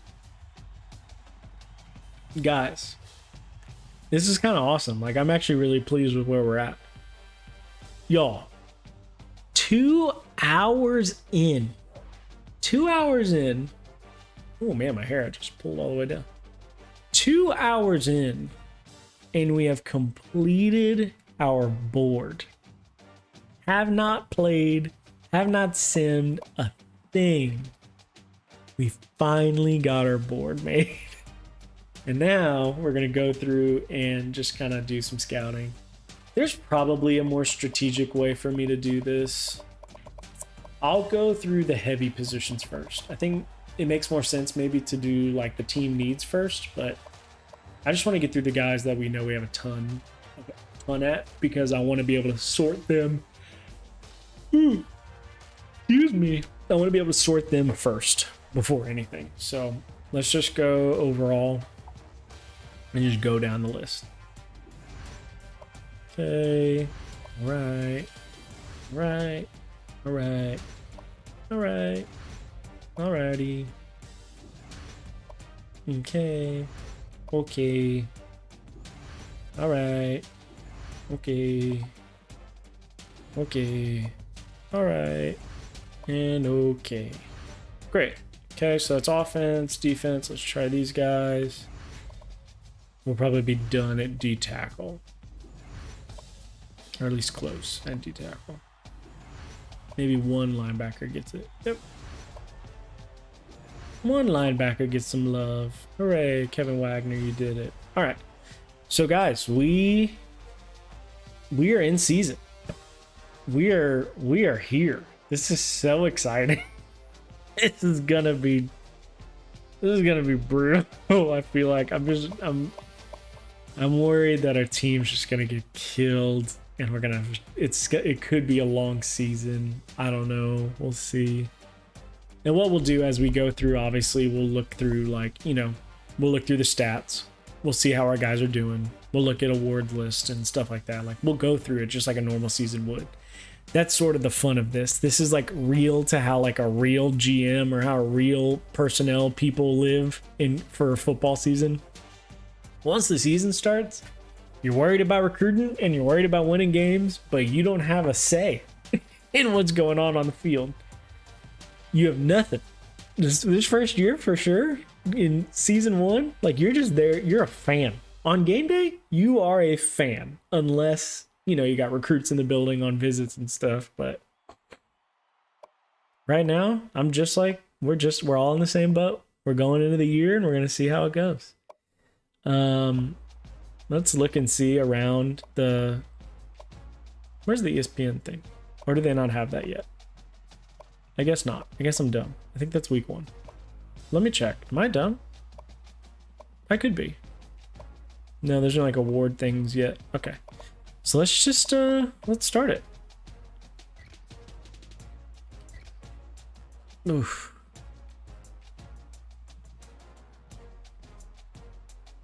Man. Took a long time to get here. Oh, this had a little bit left in it.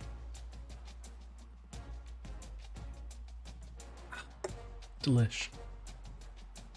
I'm not gonna lie. I literally saw this in the store. It's Prime, right? Logan and KSI's drink. I'm not an energy drink person. I'm a soda person. I love me some sodas. I shouldn't because they're bad for me, but I love them.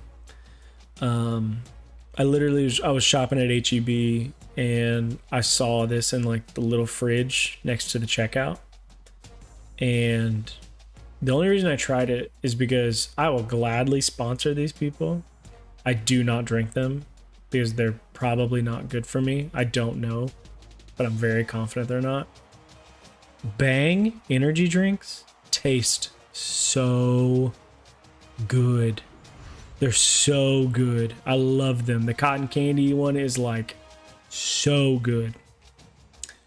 And I saw this pink canned Prime and I was like, I'm sure you're not cotton candy, but strawberry watermelon sounds good.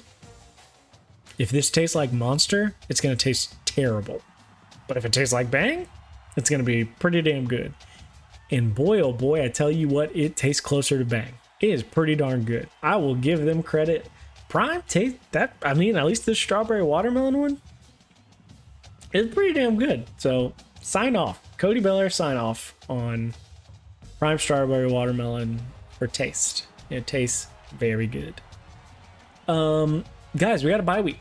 Week 1, we have a bye. So this will be pretty lazy, right? We don't really have a ton going on here. Nothing really changes. So strategy wise, really the thing I want to focus on in terms of, sorry, my earpiece itches. What I want to focus on is the scouting portion. And I just want to get as many points on guys as possible before I start axing players. So to be quite honest with you, I don't think this board's really going to change all that much until we get full overalls for guys. Once we really know what we're working with, that's when we'll start offering scholarships, and that's when we'll start taking guys off the board and adding other guys on. So for now, let's go through the guys that have not been scouted first and just make sure we can get them up to speed. So here we go. Let's just add some points and just kind of get through this as fast as we can. Man, that Marcus Hand guy, I'm so excited about. Oof, Tommy Moore, not a good start. Derek Anderson, not a good start. We might need some tight ends, guys. We might need some tight ends bad, like in a hurry bad. Oh, our corners got some speed. 84 for that guy might be bare minimum stretching it. Anthony Richards, that fullback, and Melvin Williams. Awesome. Okay, so that's 750 points on those guys.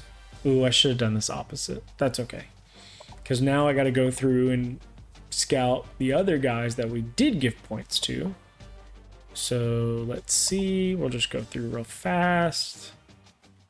None of them. I'm pretty sure it's just the big boys. Yeah. Okay, here we go. And what I'll probably do is just go through this first group. We'll see if there's any guys that really stand out overall wise that fit our criteria. We'll look at positionally just to kind of see where they fit. And we'll probably just pour points into those guys. I know historically just playing the game that the big guys get taken up first. So we'll probably focus on the big boys up front.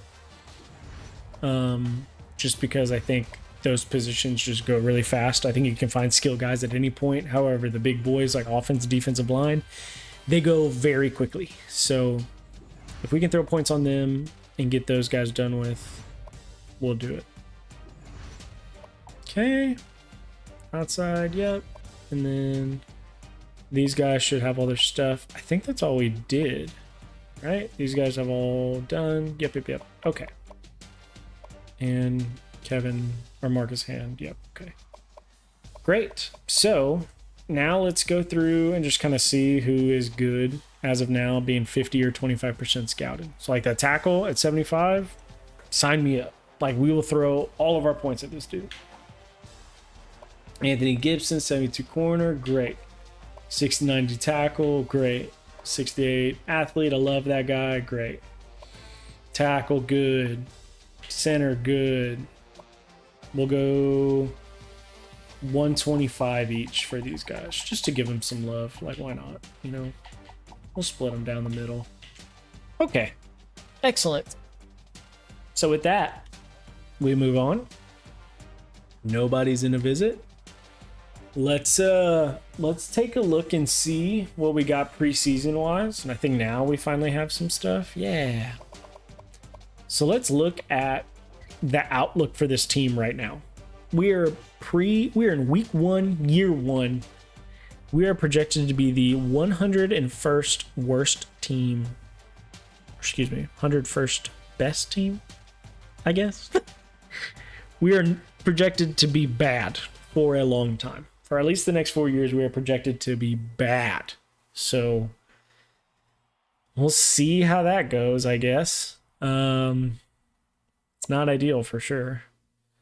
Toughest place to play. I'm assuming we're not up there. Let's see where we rank, shall we? Just give it a good old guess. Honestly, let's go backwards. Probably smarter. Bet we find us faster here. Yep. 109 in the Sun Bowl. All 17,000 of us. Oof. Not a lot of peeps in there. But not a lot of peeps in El Paso either. So, I don't know. Let's see. Preseason All-Americans. This should be fun. Oh, Nick Evers, first team. Wow. Bijan, yep. I don't know Jabran Payne. That's a freshman. I don't know who that is. Terrell Brock, Aaron Anderson, Adam Randall, CJ Hicks. Nice. Sean Hennica, I don't know who that is. Tyler Steen, yep. Otto Hess, Deontay Vines, Billy Schrouth, yep. Tegra Shabola, yep. Wow. Kyle Casper. Wow. All these dudes are like freshman All-Americans. Preseason, like what the hell? Kyle Casper. Anthony Lucas is a freak. Brian Bressy's pretty darn good. Jaden McKenzie. Will Anderson. Heard of him. Colby Reeder. Joseph Fusha. Eli Raridon, baller. Nathan Dybert, nice. Brett Thorson. Aaron Cruikshank. Cool. Second team. Connor Harrell, like, I don't understand the thought process on this. Connor Wegman, okay. Zach Evans' dog, Donald Willis, Jaden Hazelwood. Was not a huge fan of Jaden Hazelwood way back when I was doing it. Just wasn't a huge fan. Keyshawn Butte, dog. Ran slow at the combine, dude. Did not test very well, man. That was tough to watch. Jake Johnson, baller. PJ Williams. What's all this A&M love for these babies? What's going on? Emil Ikior. Garrett Patterson, Austin Blasky, David Wallaby, Jimmy Rolder, he was good. Corday Sidnor, Dante Stills, Big Bear Alexander, Bradley Jennings, Justin Medlock. I like Justin Medlock from Manville. Yeah, Missouri City. I like Justin Medlock. Jaheim Otis, Big Boy, Freak Show. Tywan Mullen, Jaden Hill, Dickman Hardy, Jalen Catalon. I love Jalen Catalon. Such an instinctive, good player. Anders, nice. Still kicking, man. It's crazy. This is Hugo. Wow. A lot of names. A lot of familiar names in there. That's what's cool about Revamped, man. It's really fun. Heisman Watch. What do we got? Kyle McCord. Nice. Hunter Johnson. Wow. Blast from the past. Jalen Milrow. Katy, Texas. Went to Katy Tompkins. Baller. Hobbs Nyberg. Cool. Oh, Jalen Kitna. Not going to touch that one. That's tough. Not ideal. Preseason polls. What are we looking at? Who's number one? Alabama. I'll say Georgia. Any crazies? Any crazy ones in here? Baylor 10. A little rich. State, USC, Miami, Pitt, Wisconsin, Ark, Kentucky. I mean, excuse me. That feels pretty right. I think that's about right. It feels pretty on brand. Scores, schedules, top stories, don't care. All right. Guys, we play a game next week. We play New Mexico. Home opener? I should have checked that. Are we home? Are we at New Mexico? Or are we playing in TEP? Honestly, New Mexico, I don't know UTEP's rivals, but in my head, New Mexico probably should be on it. Or at least like in the conversation. We gotta be close to each other. I don't know where New Mexico is at. Like the university. I don't know where, like, what city University of New Mexico's in.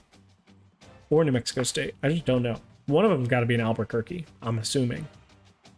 I have no idea. But we'll see. Oh, man.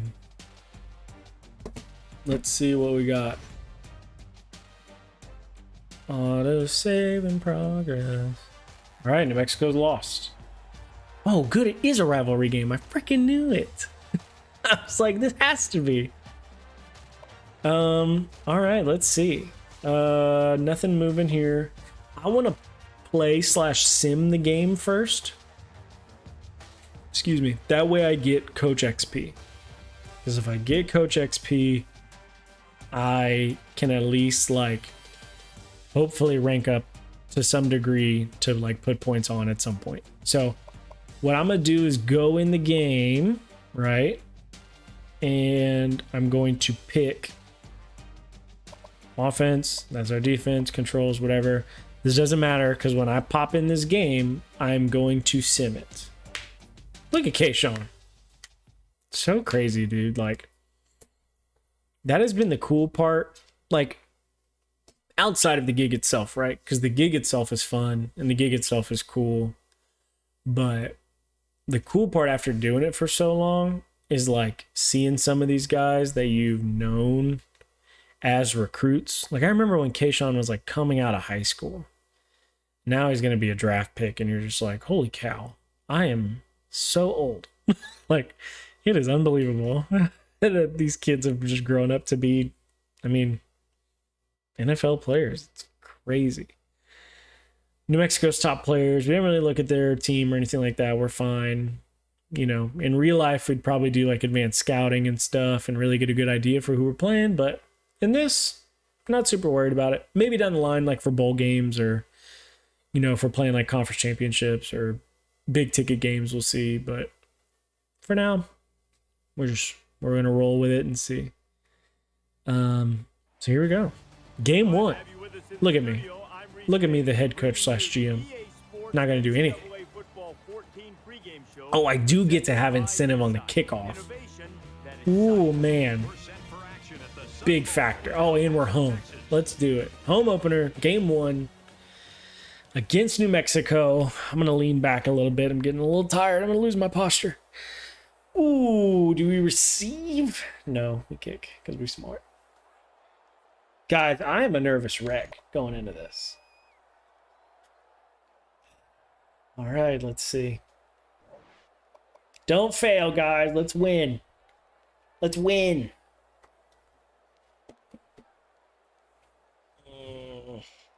Oh, no. Oh, no. Guys, we got to be able to score. Oh, no, we're getting killed. Oh, no, guys, we're getting killed at home. It's 24-3. Oh, my gosh. Don't call it a comeback. Guys, we're there. We're down 11. Come on, down 11. That's it. Oh, never mind. Down 12. Oh, okay. Well, there it goes. That's ball game. Man, we fought to the end, though. 27-34.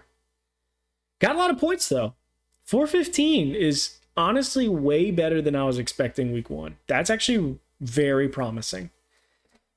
It's tough to lose the first one, though. Man, that's brutal. All right. Well, 0-1. Tough. Let's take a look at it. What'd we do? Team-wise, what are we looking at? God, lost by 7. 20 first downs. We must have turned the ball over, man. That's tough. Like 425 yards of total offense. 97 yards on the ground's not great. 330 in the air is good. Kudos to our boy Gavin. 4 for 14 on thirds, not going to cut it. We did great stopping them. 5 for 15, 320 in total offense. Less than 250 passing and less than 100 rushing. Like, that's pretty decent from our team. God, we got in the red zone 8 times. Only scored 5. I mean, that's it. I mean, they did the same thing, but they scored and we didn't. Man, that's tough. And 2 turnovers, a fumble and a pick. Yep, that'll do it. Turn the ball over. Turn the ball over twice. We lost by a possession, and we gave them 2 more. That'll do it. Let's take a look at our numbers. Player perspective. 24 of 44, 330 with 2 tutties and a pick. 54% completion's not great, but coming from behind. 1 pick, 2-to-1 ratios, not ideal. 330 is great, but only got sacked once. It's just, it's okay. Rushing,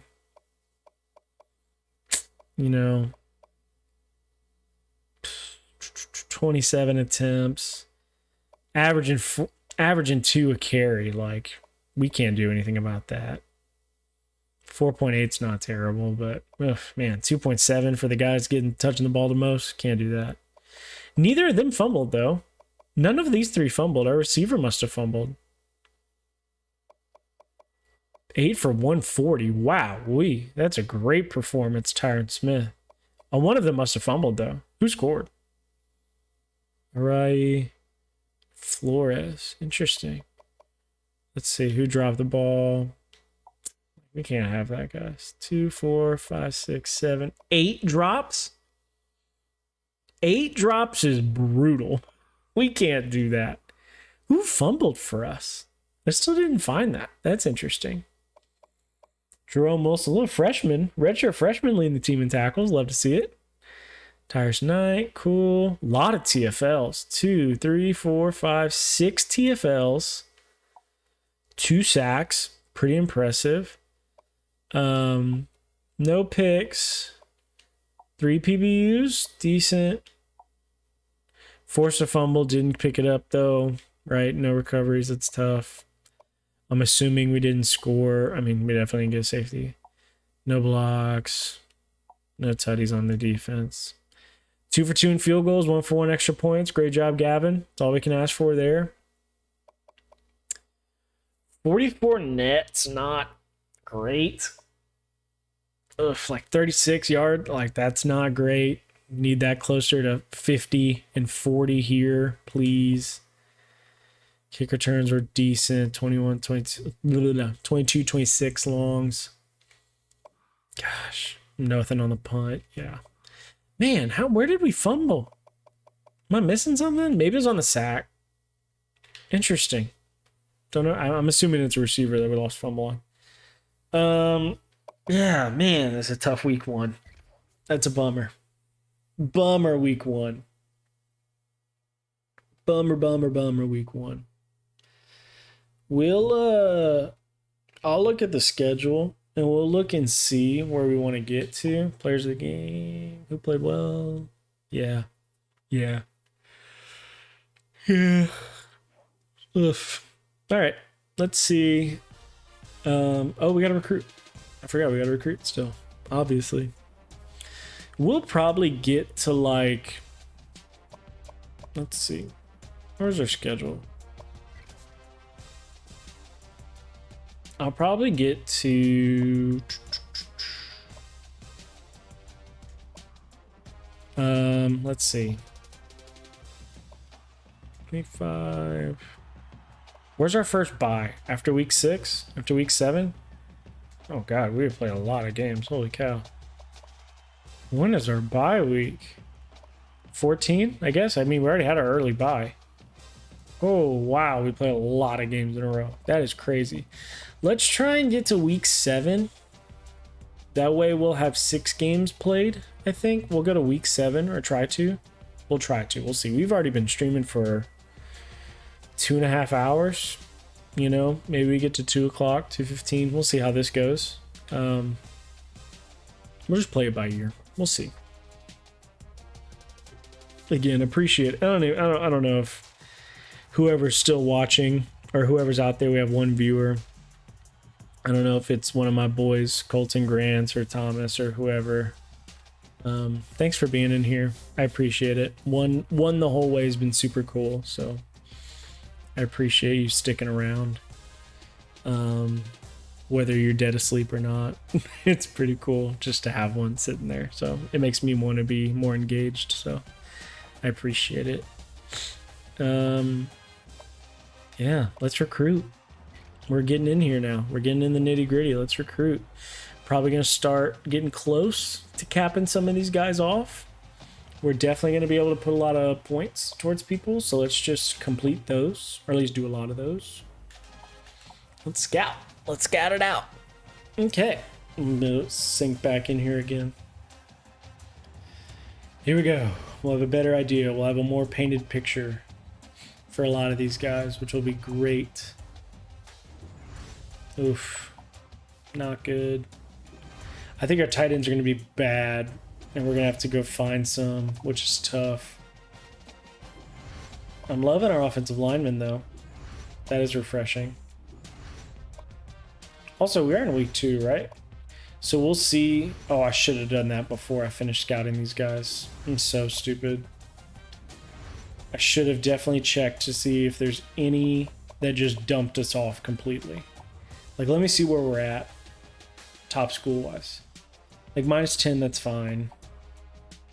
25, good. 245, good. Tight ends were up. Tackles. Let me go by overalls first. Up and leading, good. Up and leading, good.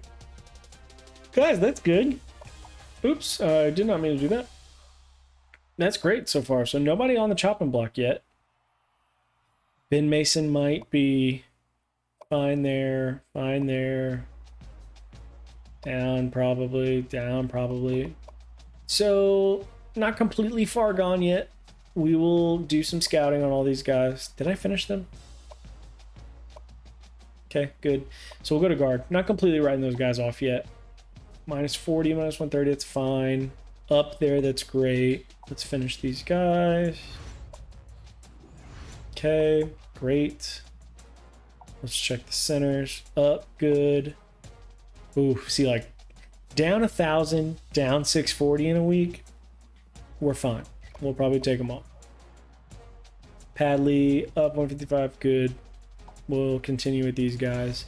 I won't add anyone until I can add some, like, substantial points, because what I don't want to do is add somebody on there, waste time getting points on them, waste time scouting them for multiple weeks just to figure out, 1, they're bad, 2, I wasted points on them. I just don't want to do that. So we'll wait and see. We'll cut all the guys first, and then we'll mass overhaul the board once we realize who's good enough faster. So we're good there. Down 375 is a lot, especially after putting 125 on there. Probably have to take them off. It's an uphill battle. We just don't have the resources. Man, again, uphill battle. Fine. Not great, but we can stick in there. Oof, man, SMU's putting the pressure on there. Good there. Oops, I don't think I scouted the Dems, did I? Nope. Just making sure. Awesome. Centers, did I do it? Yeah. Back to D tackles. I think we were good here, right? Yes. Okay, let's see. Ooh, not great. Better. Outside. I'm scared we're gonna lose all these. I'm gonna be sad. Good. Not great. That's a lot of points. We're probably gonna drop off this one. Good. Not great, but not enough. Good, good. Okay, cool. We'll keep all the outside backers except for one. That's good. Keep stacking points. Okay. It's going to be a bummer when a lot of these guys aren't good enough. I'm just going to cut like a ton of guys, but it is what it is. Anthony Gibson, still up there. Very good. Very good. Awesome. So both of those guys can stay. Great. Free safety. Please be good. Oh, no. Okay, well, there goes our safety slash corner. Antonio's out. Got to go back this way. Safety's out. Kicker. He likes us still, which is great. Punter, no. Athlete, Marcus. Are we still good, Marcus? Yes. Yes, we are. Oh, no. It's so interesting. I wonder who he's going to be. I bet he's going to be a linebacker. Okay, so we lost some people. Let's do... I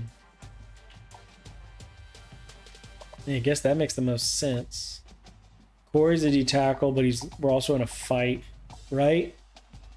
Yeah, we lost 60. I like where we're at with Wagner, though. I know we don't have a ton of D-tackles. No, but Corey's the in. Oh, I just feel like long run, we're not going to win on this kid.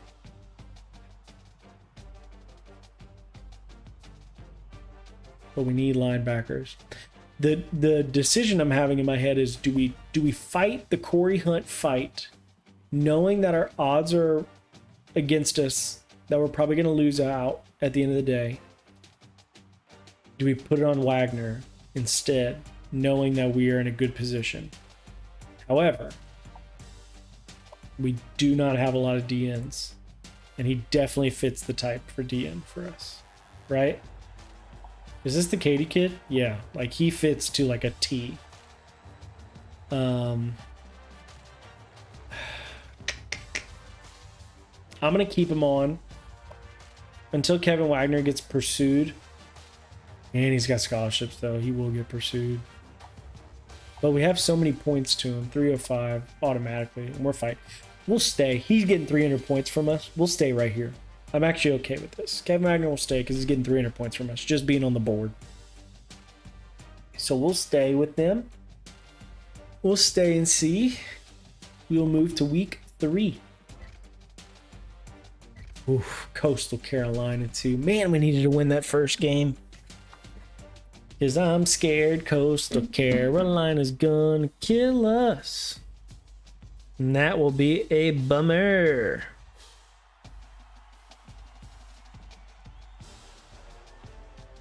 A big bummer, that will be a big bummer. That will be a big bummer. Let's see. Sorry, I'm just checking my phone for updates while we do this. Not very professional of me. I apologize. I'm just catching up, you know. Whoa, got some followers. This is fun. Nobody from the stream, but it's fun. Okay. Guys. Folks, guys and gals. Whoa, kids want to visit. Whoa, we're already getting OVs. Okay, OVs, official visits. We're going to have some OVs. Now, this is very interesting. Because these guys want to OV early. Now, I think we should look at it and see who it is. So, if we know they're good, which I think we have a couple of guys that we know are good, regardless of what this last 25% is. Let's see. Anybody like on the cusp?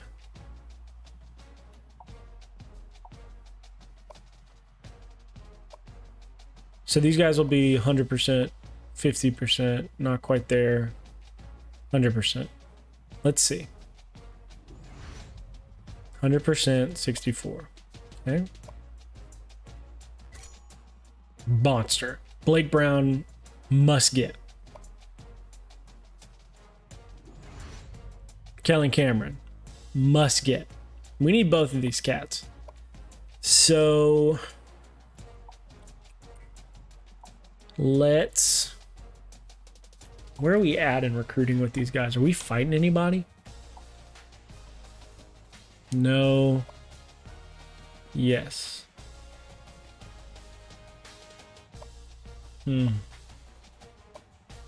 So let's see. I'm deliberating. I'm trying to think. Kellen Cameron, I think I want to get in early. Every week we climb further and further. The sooner we get him in the boat, the better. Blake Brown, it looks like we're going to fight to the end. So I almost want to just keep us in the hunt as opposed to burning the visit early and knowing that everyone's going to catch us. So I'm thinking Blake Brown. We push. Right? Because isn't that the late visits worth more? Yeah. So I'm thinking Blake Brown. We push to like Man, the furthest we can go is week 12. That's a bummer. I would love week 14. I definitely don't want to do a bye week. Week 12's got to be the week we do it. So week 12 for Blake Brown. Let's do week 6 for Kellen Cameron. How are we looking, Anthony Gibson? We still need to scout you a little bit more. 72. I mean, he's got to be good enough, right? 89 in acceleration's nice. I wish I knew his long speed. That's going to be the one that holds me back right now. Doug Avery. What position are you, Doug? Which end are you? 6'3", 242. So you were the one that we weren't sure of? Let's see. What are we looking at scouting-wise?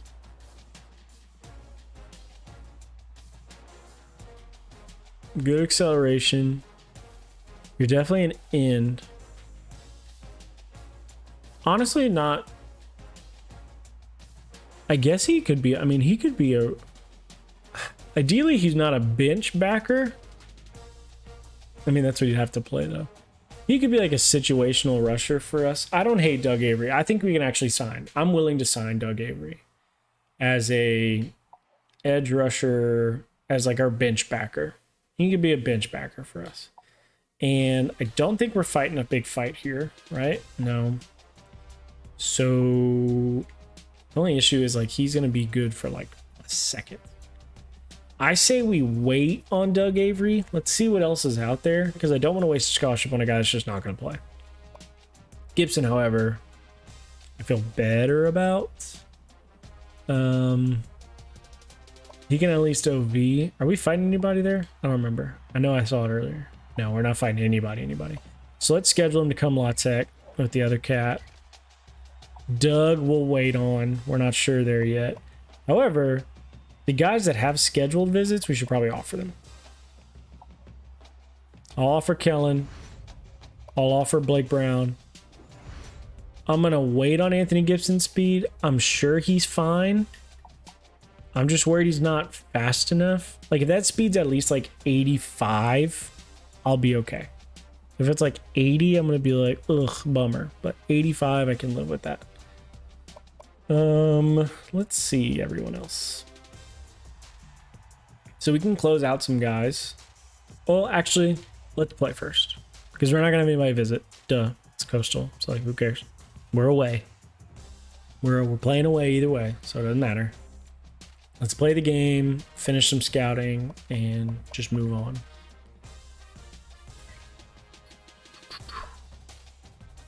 Let's see.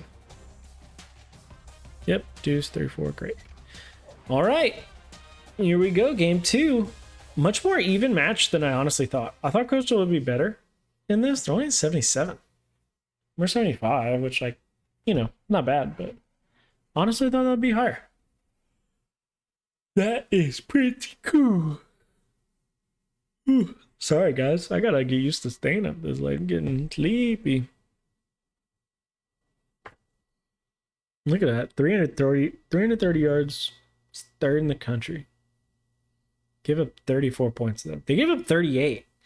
They are 0-2. I don't even know if I realized that before we sat for this. That's what I'm saying. Like Grayson McCall, how can they be that bad? Ooh, their starting left tackle and right guard are out for like a minute. That does not help. Oof, and they have the unfair advantage of teal on teal. That's ridiculous. That's not fair at all. That is not fair to anyone.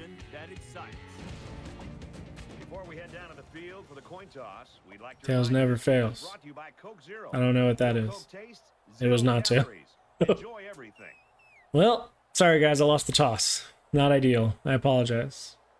Whoa, new viewer. Welcome. If you're just now joining and you read the bio, I hope, or you at least read the description for the stream, I am not playing this game. I am simming. We are recruiting only in this stream. So what I'm doing is I'm getting into the games to make sure my playbook's in there and all that good stuff. We are not playing. Simming only, trying to turn UTEP, who is a 1-star in this game, into a powerhouse. You are catching us in week 3, but game 2 for us. We lost our first one in New Mexico. Lost our home opener to New Mexico as a bummer. Right now it is a dogfight against Coastal. Oh, man. Can we please hold on to this? No. 7-7. And they drove down and scored late to put us away. Oh, my goodness. Gosh, we had to lead the whole game and could not pull away. Golly. 0-2. Tough. Let's look at the stats. Gosh, that is frustrating. Oh my God, we couldn't move the ball at all. 43 yards, 99 in the air. They ran all over us. 200 yards. Good Lord. They carried the ball 59 times. Oh my goodness. They ran all over us. 4 for 15 is not going to cut it on third downs. More importantly, getting to the red zone 5 times and scoring once is pitiful for us. 20%, pitiful. And turn the ball over 3 times. 3 picks. We forced 3 and we threw 3. Gosh, canceled out. Look at that time of possession. Our dudes weren't even on the field. Ugh.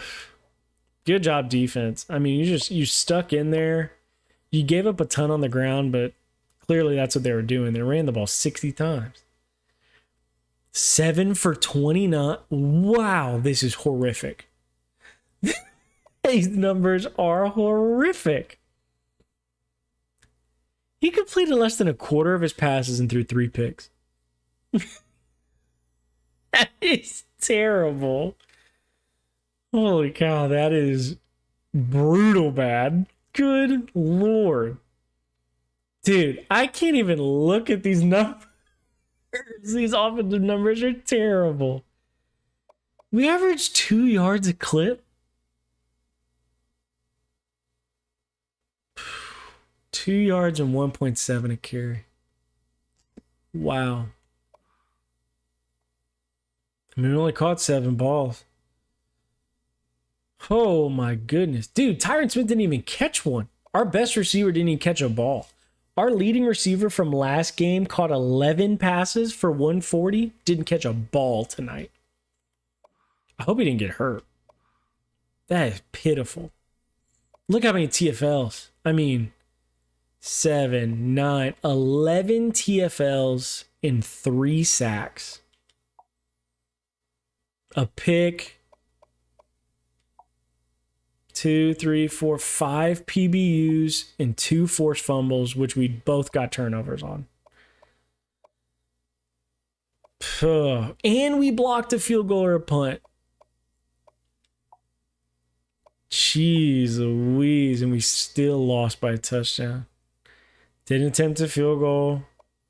Made an extra point. Good job, Bashal. You did what you're supposed to do. Hey, that's better on the net, though. That's good. 45 and 40, that's much better. Much, much better. 1 return, a punt return. Ugh, dude, those offensive numbers are garbage trash. That is craziness. Ugh, I can't stand that. That is pitiful. Pitiful, pitiful bad. Oy, oy, oy. I cannot believe that. Yikes. Big, big yikes. Texas beat Ole Miss. Arizona State killed, Arizona killed UTSA. Arizona State gets beat by Wisconsin. Oh, I should check the injury report. That's okay. Hey, we're level 2 now, though. That's good. More points for scouting. Very importante. That is very good. Let's look at it. Let's put my points on now. Oh, wow, we just got there. That's crazy. Well, hey, 50%. That's good. Hopefully we can get to... God, I forget Bradley Del Pivito is my D coordinator every time. I've done this like multiple times to like add. I totally forget that. Worked with Bradley Dale at A&M and at LSU for a little bit. If you know, he is a character.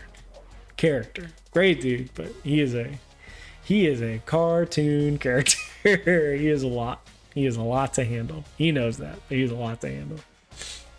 Bradley Dale Pivito, man, that's crazy. Let's look at it now. So recruiting wise, I think everybody now we can max out. We'll know overall wise on everyone. Now that we have 50%, we should be good, which is honestly good. I was worried we were gonna have to wait till like week 5 to do that. We're in week 3 and we'll be able to be complete on scouting for all of our guys on the initial board, which is awesome. Let's see. Running back, that's a no. Fullback, that's bad. Oh my God, he's a bust. That's pitiful. 55 is not good enough. 56 ain't good enough. Man, I'm not sure what we do there. Good. Oh, let me do by overall. I apologize. There we go. All right. 64 is pretty good. Ooh, did I look at top schools for these guys? I'm sorry, I did exactly what I did last time. Or I need to see if we're in the hunt or not. This is just wasting. Down 10, that's fine. I mean, we're probably going to drop him. He's 59 overall, so. 25. Yeah, down, but bad. 55, dude, that's bad. 56, not great. 55, not great. In it. Out of it. Sorry. 1,000, out of it. Can't make up that one. In it. Down 155. We'll scout just to see, just to solidify it, but probably out. Let's do it now.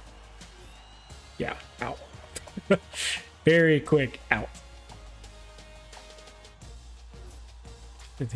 Oof. I mean, we'll cut these guys out now, right? Like, there's no point in wasting it. The tight ends, I'm not sure, just because, like, the receiver is out. Bust is bad. We will not take that. I will keep the halfback on just in case we're in an emergency. Like, he does love us. He doesn't love us. I take that back. I thought he did. We'll keep him on, though, anyway. He's not, like, out of reach in case of emergency. Fullback we'll keep because we need one. So, might as well have one on there. Receiver we got to find. Tight end I'm not in love, but we'll keep just because... excuse me, I'm so sorry. I'm tired. We'll keep them though. Well, just because in case of emergency, right? Let's see, tackles. We'll keep all of the tackles, I think. We looked at all of them, right? Yeah. So we'll keep them. Okay. All right. And these guys are good. Cool. So we'll keep all of them. Honestly, we'll keep all of them just because, you know, those guys are good enough. So we'll see. We'll look at numbers and kind of take a look at it. Guard. Let's look. Are we in this? No. Yes, but no. Okay, we're in there. 62. Again, good enough. We'll see. Richie Curry, we're in there. Pat Lee, we are in there. 60. We'll keep hanging on. Richie, man, that's a bummer. But it's not bad. We'll keep those linemen. I mean, 4, 5, 6, 7. That's great. 7 guys. We need to take 3. I feel great about that. D-line. Doug, killing it. Loving it. Tyler McGee, we're up there. Loving it. Bobby Pitts. Not ideal. Let's see where we're at overall. 61's not great. Tyler's not great, but we take it. And he was already out there.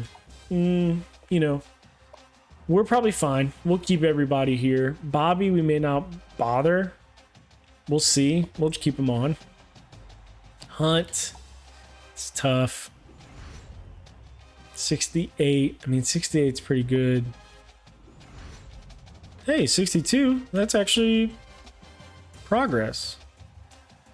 That's pretty promising. Scott Moore, you're the, yeah, like that might work out, honestly. That's pretty good. We'll keep them up there, you know, that we can live there. Outside backer, this is where it'll get interesting, I think. So Kevin's still good, which is great. Anthony is way out now. Anthony's like, nah, screw you guys. Going to Tulsa. Thomas, we're good. Melvin, we're good. Let's see, though, if they're good enough. No, that is not good enough. 58's not good enough either, but we need backers. We'll keep them on as insurance. Thomas, great. We can live there. 63. Kevin, be good, Kevin. 66 we take. You can do multiple things. That's okay. Middle, we ain't got none. Corners are still good. Yes. Whoa, Darnell. People are coming. 84.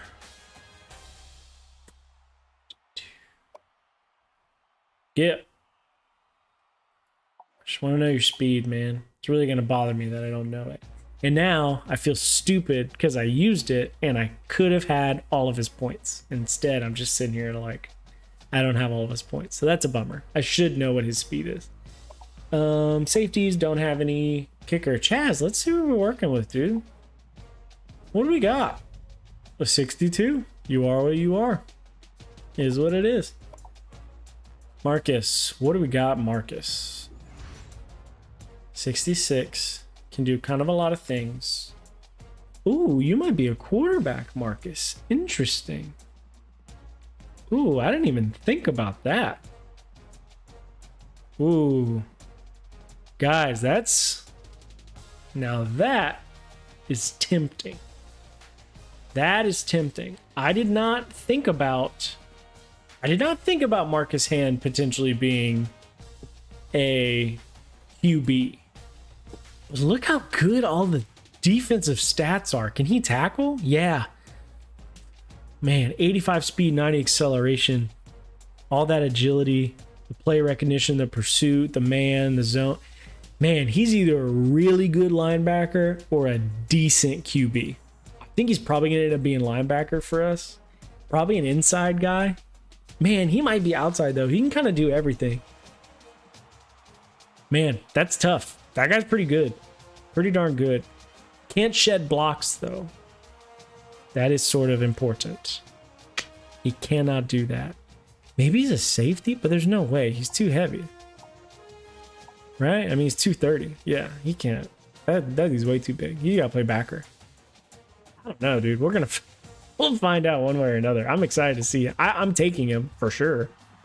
That's so interesting. Very, very interesting. Let's look and see. Doug Avery, we now know 64. I think we're willing to take him. Let's put him on a visit. Let's get him in week 6 with everybody else. Hello, new person that's watching this. Very excited for you to be here. If you're watching this and you're like super confused, I hope you read the description. This is a simming only dynasty. We are only recruiting. We're going to get 1-star UTEP all the way to a powerhouse. However, the difference is I have actually worked in college football.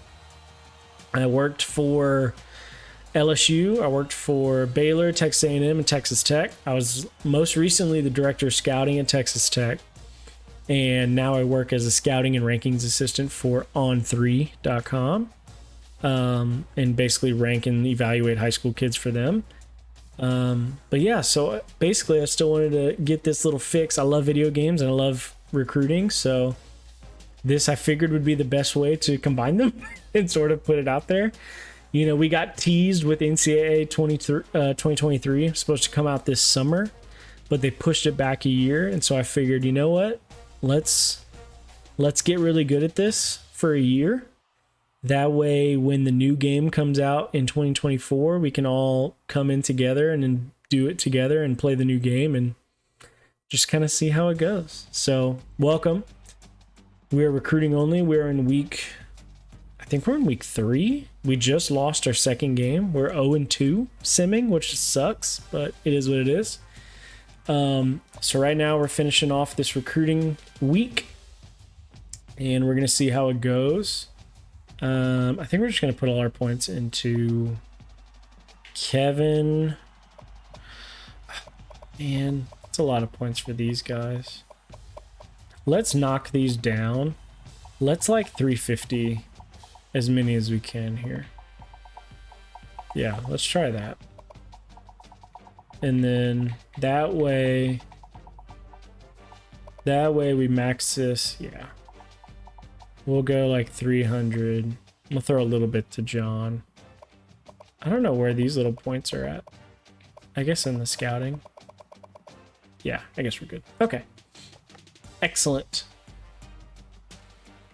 Let's get out of here.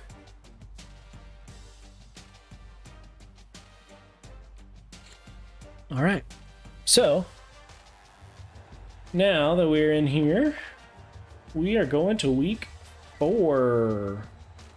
And we're about to eclipse 3 hours on the stream, 11:30 to 2:30.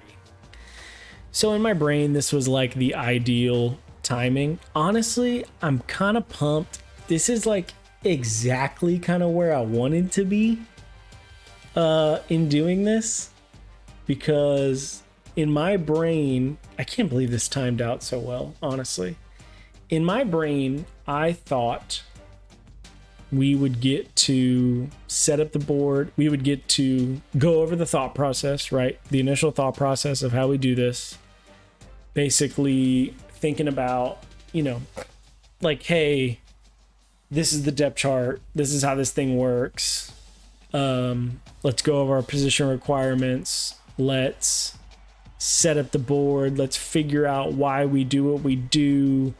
And let's play some games, or skip some games, sim some games, and just kind of see. Oh, I'm sorry. I really thought this was going. That's unfortunate. You know, let's see how we do. Let's get through something and see if we can hopefully get to halfway. That was my goal, was to get halfway through the season. We're at week 4. Could I go another 30 minutes till 3? Maybe. Probably not going to. I'm a little gassed, I'm going to be honest. It's good that I did this test and all that stuff. I'm really glad, because it's shown me like, hey man, at this point, like day 2 of it, you know, Tuesday you stay up late, Thursday you're going to be feeling it. So 2:30 is probably the cutoff on Thursdays. I just got to make sure I start at 11:30 or start at 11, maybe start a little earlier. But But honestly, to get to week 4 on this first attempt feels pretty good. I'm going to be honest. It feels pretty good. So let's look. Here we are. UTSA. They are 1-2. We have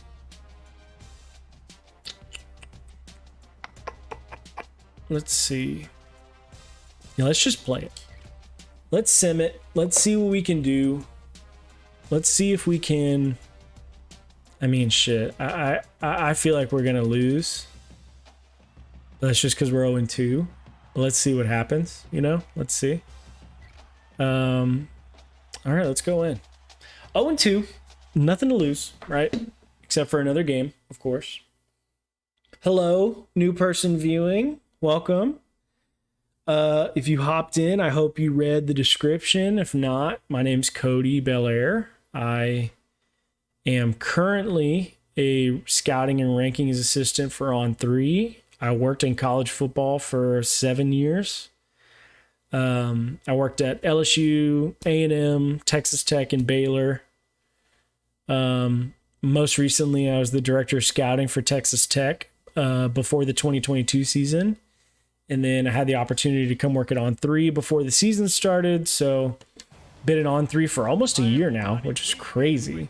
And I do scouting and rankings for them now, which is really fun. So I work from home, you know, I have kind of a loose schedule, which is great. So I figured, you know, let's spend some time playing video games and talking football, and doing NCAA 14 is probably the best way to do it. So with this dynasty, we're recruiting only. No gameplay. We are simming only. The idea is to build this team realistically, right? I've had experience in real life building a roster, team management, scouting, all that good stuff. So I figured, let's do it in real life, or excuse me, let's do it in this video game world based off real life standards and just see what happens. See if we can turn UTEP into a powerhouse solely off recruiting, and seeing if we could just build a roster in the game and just see what happens. So like I said, we're simming. We're going to see if we can win. We can see if we can get our first win of the year. I don't know what's going to happen. We had the worst offensive performance possible in week 2. A phenomenal start in week 1. So terrible start here, down 14. Down 21, no, 14-3. Oh, God, 21. Well, we just scored on the kick. 28-10. Gosh, we didn't score in the red zone right there. 31-10. Man, it's another L. Another L. That's a tough start. Tough start.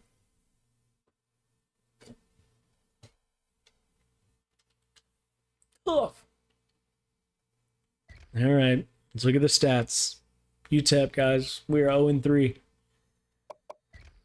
We are 0-3 to start. 162 yards, 58, 104. 1 for 11 on third down. Did not score in the red zone. Oh, my goodness. How frustrating. Didn't score in the red zone and turned the ball over. They didn't even punt. Or if they did, I mean, it was just fair caught everything. Time of possession getting murdered. Oof, we can't hold on to the football, guys. If we can't do that, we are screwed. 9 for 22, 104, 40% completion, took 4 sacks. 4 carries better, but 1.7. Guys, we're on the struggle bus, man. Tyron Smith, only 1 catch. Halfback had 5, though. I mean, we got something out of that. Zuri Henry, balling. Jeremiah Byers, what are we doing? Hayward and Theard and Knight. Man, our guys are getting tackles, though. I mean, we're in 2, 4, 6, 8, 9, 10 TFLs. 2 sacks. No picks. I don't think we turned the ball over this game. 2 PBUs. Yeah, no forced fumbles, no picks. We had a block last game, which was cool. I want to see if we housed a kick. Oh, 1 for 2 on field goals. Can't do that. Punting. Again, we've actually improved with punting every week, which is good. Good job, Sloan. Yeah, we housed a kick. Awesome. Very cool. I've done a lot of simulations in this game, and we have not... I don't think I've really housed a kick all too many times at all. That's cool. So, house a kick. That's pretty fun. Pretty bad when it comes to scoring offense, but glad we could produce in special teams. Excellent. All right. Well, folks, 0-3 start is definitely not what we wanted. Gonna be honest there. Not ideal. Not ideal at all. Utah wins. Any upsets there? No. Oh, let's look at our injury report just because I'm curious. No injuries. So far, so good. Everybody's healthy, just not winning games. Yeah, sort of a bummer. Definitely a bummer. 0-3 to start the year is not good. It's just not good. Man. All right, we gotta try and recruit now. Gotta try and recruit. Honestly, this will probably be it. I just want to look through and make sure guys are still there. We'll pop in with some recruiting and adding guys to the board next time. Still alive there. What did I just do? Oh, refresh. Sorry. I was like, what happened? Okay. Still alive there. Fullback, cool. Need to add receivers. Tight ends were still up there, but don't care necessarily. Tackle were great. Man, we'll get the second visit. Second visit isn't ideal, but it is what it is. We're kind of stuck with that. It sucks. Like, we had week 14 locked, but we didn't have it in a home game. Didn't have a home game in week 14. Didn't have a home game week 13 either. So that's a bummer. Let me try this other one actually. Is this one good? Nice. That was the whole plan the whole time. Actually, I don't think it is because it's not connected. That's tough. Anyways. Yeah, Kellen Cameron. We're in a good spot there. The hope is for him to, he comes on his visit and he commits to us before he goes on any other visits. That's the goal there. If we can't do that, we screwed up mightily. John Thompson's good in the lead. Got some points. Setzer's fine. We'll probably end up taking him. Richardson's down, but not out. We're okay. Excuse me. Watson, not Richardson. Richie Curry in it. Not ideal, but we're fighting it. Pat Lee, we're in it, but not pushing. Doug Avery, we're in it. Obviously pushed to commit him pre his week 13 visit at Texas State. Tyler McGee in it.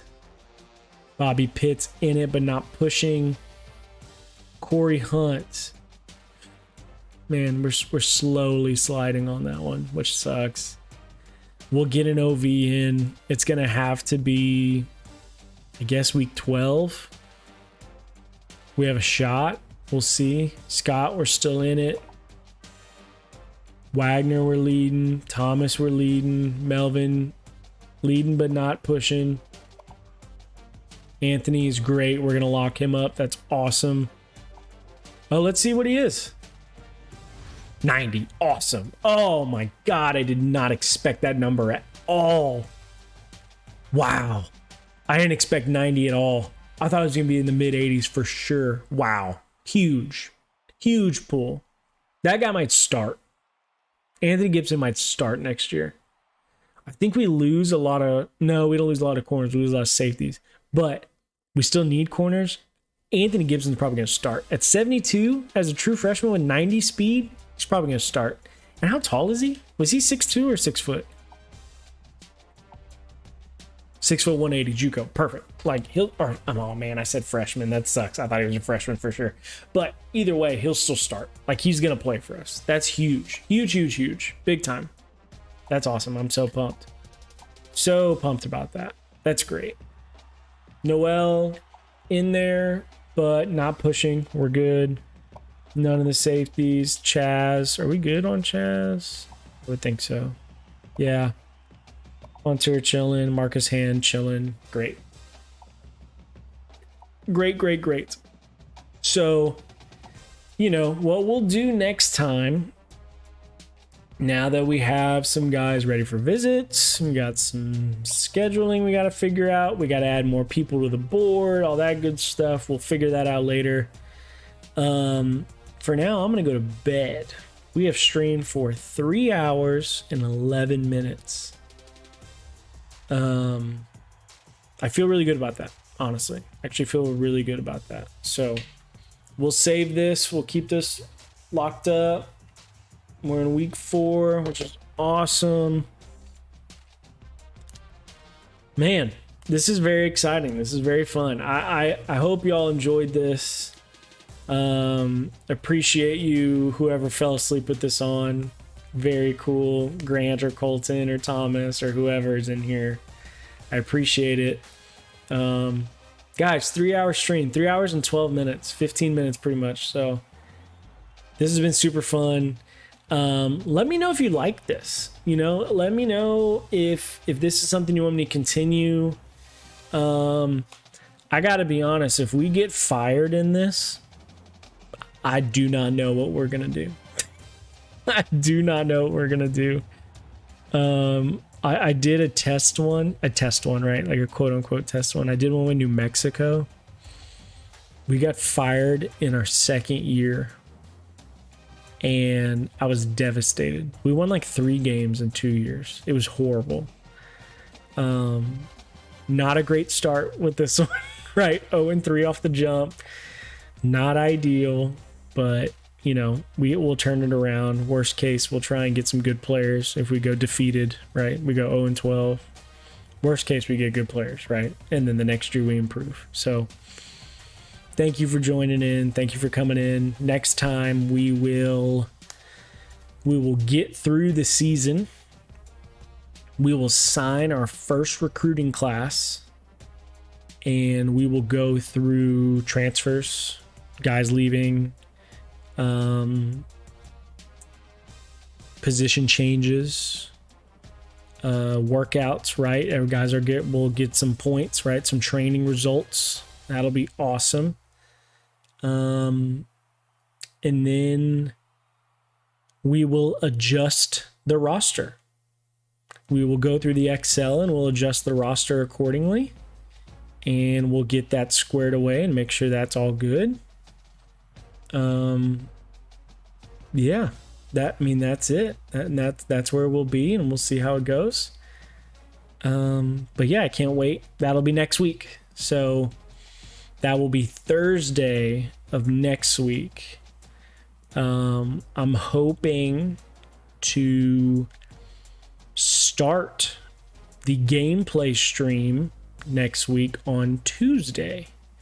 So that would be Tuesday would be, what day is that? Let me just check. 13th? No, 14th. March 14th is the goal. We will do our first gameplay stream March 14th on Tuesday, and then follow that up with another Thursday stream. And that will be, what's it called? Oh my gosh, I lost my train of thought. I'm so tired. That will be the next recruiting stream. Recruiting only stream. So until then, I'll see y'all on Tuesday. Hopefully y'all have a good weekend. And thank you for stopping by. Don't forget to, drop a follow. Do a little subscription on YouTube. Go check out the Twitter. Go check out Instagram, TikTok, all that good stuff. Hopefully I'll have a video at some point on all of these. So that'll be good. But yeah, man, just stay up to date, stay involved, stay tuned in. I will see y'all next time. Thanks very much. I appreciate it.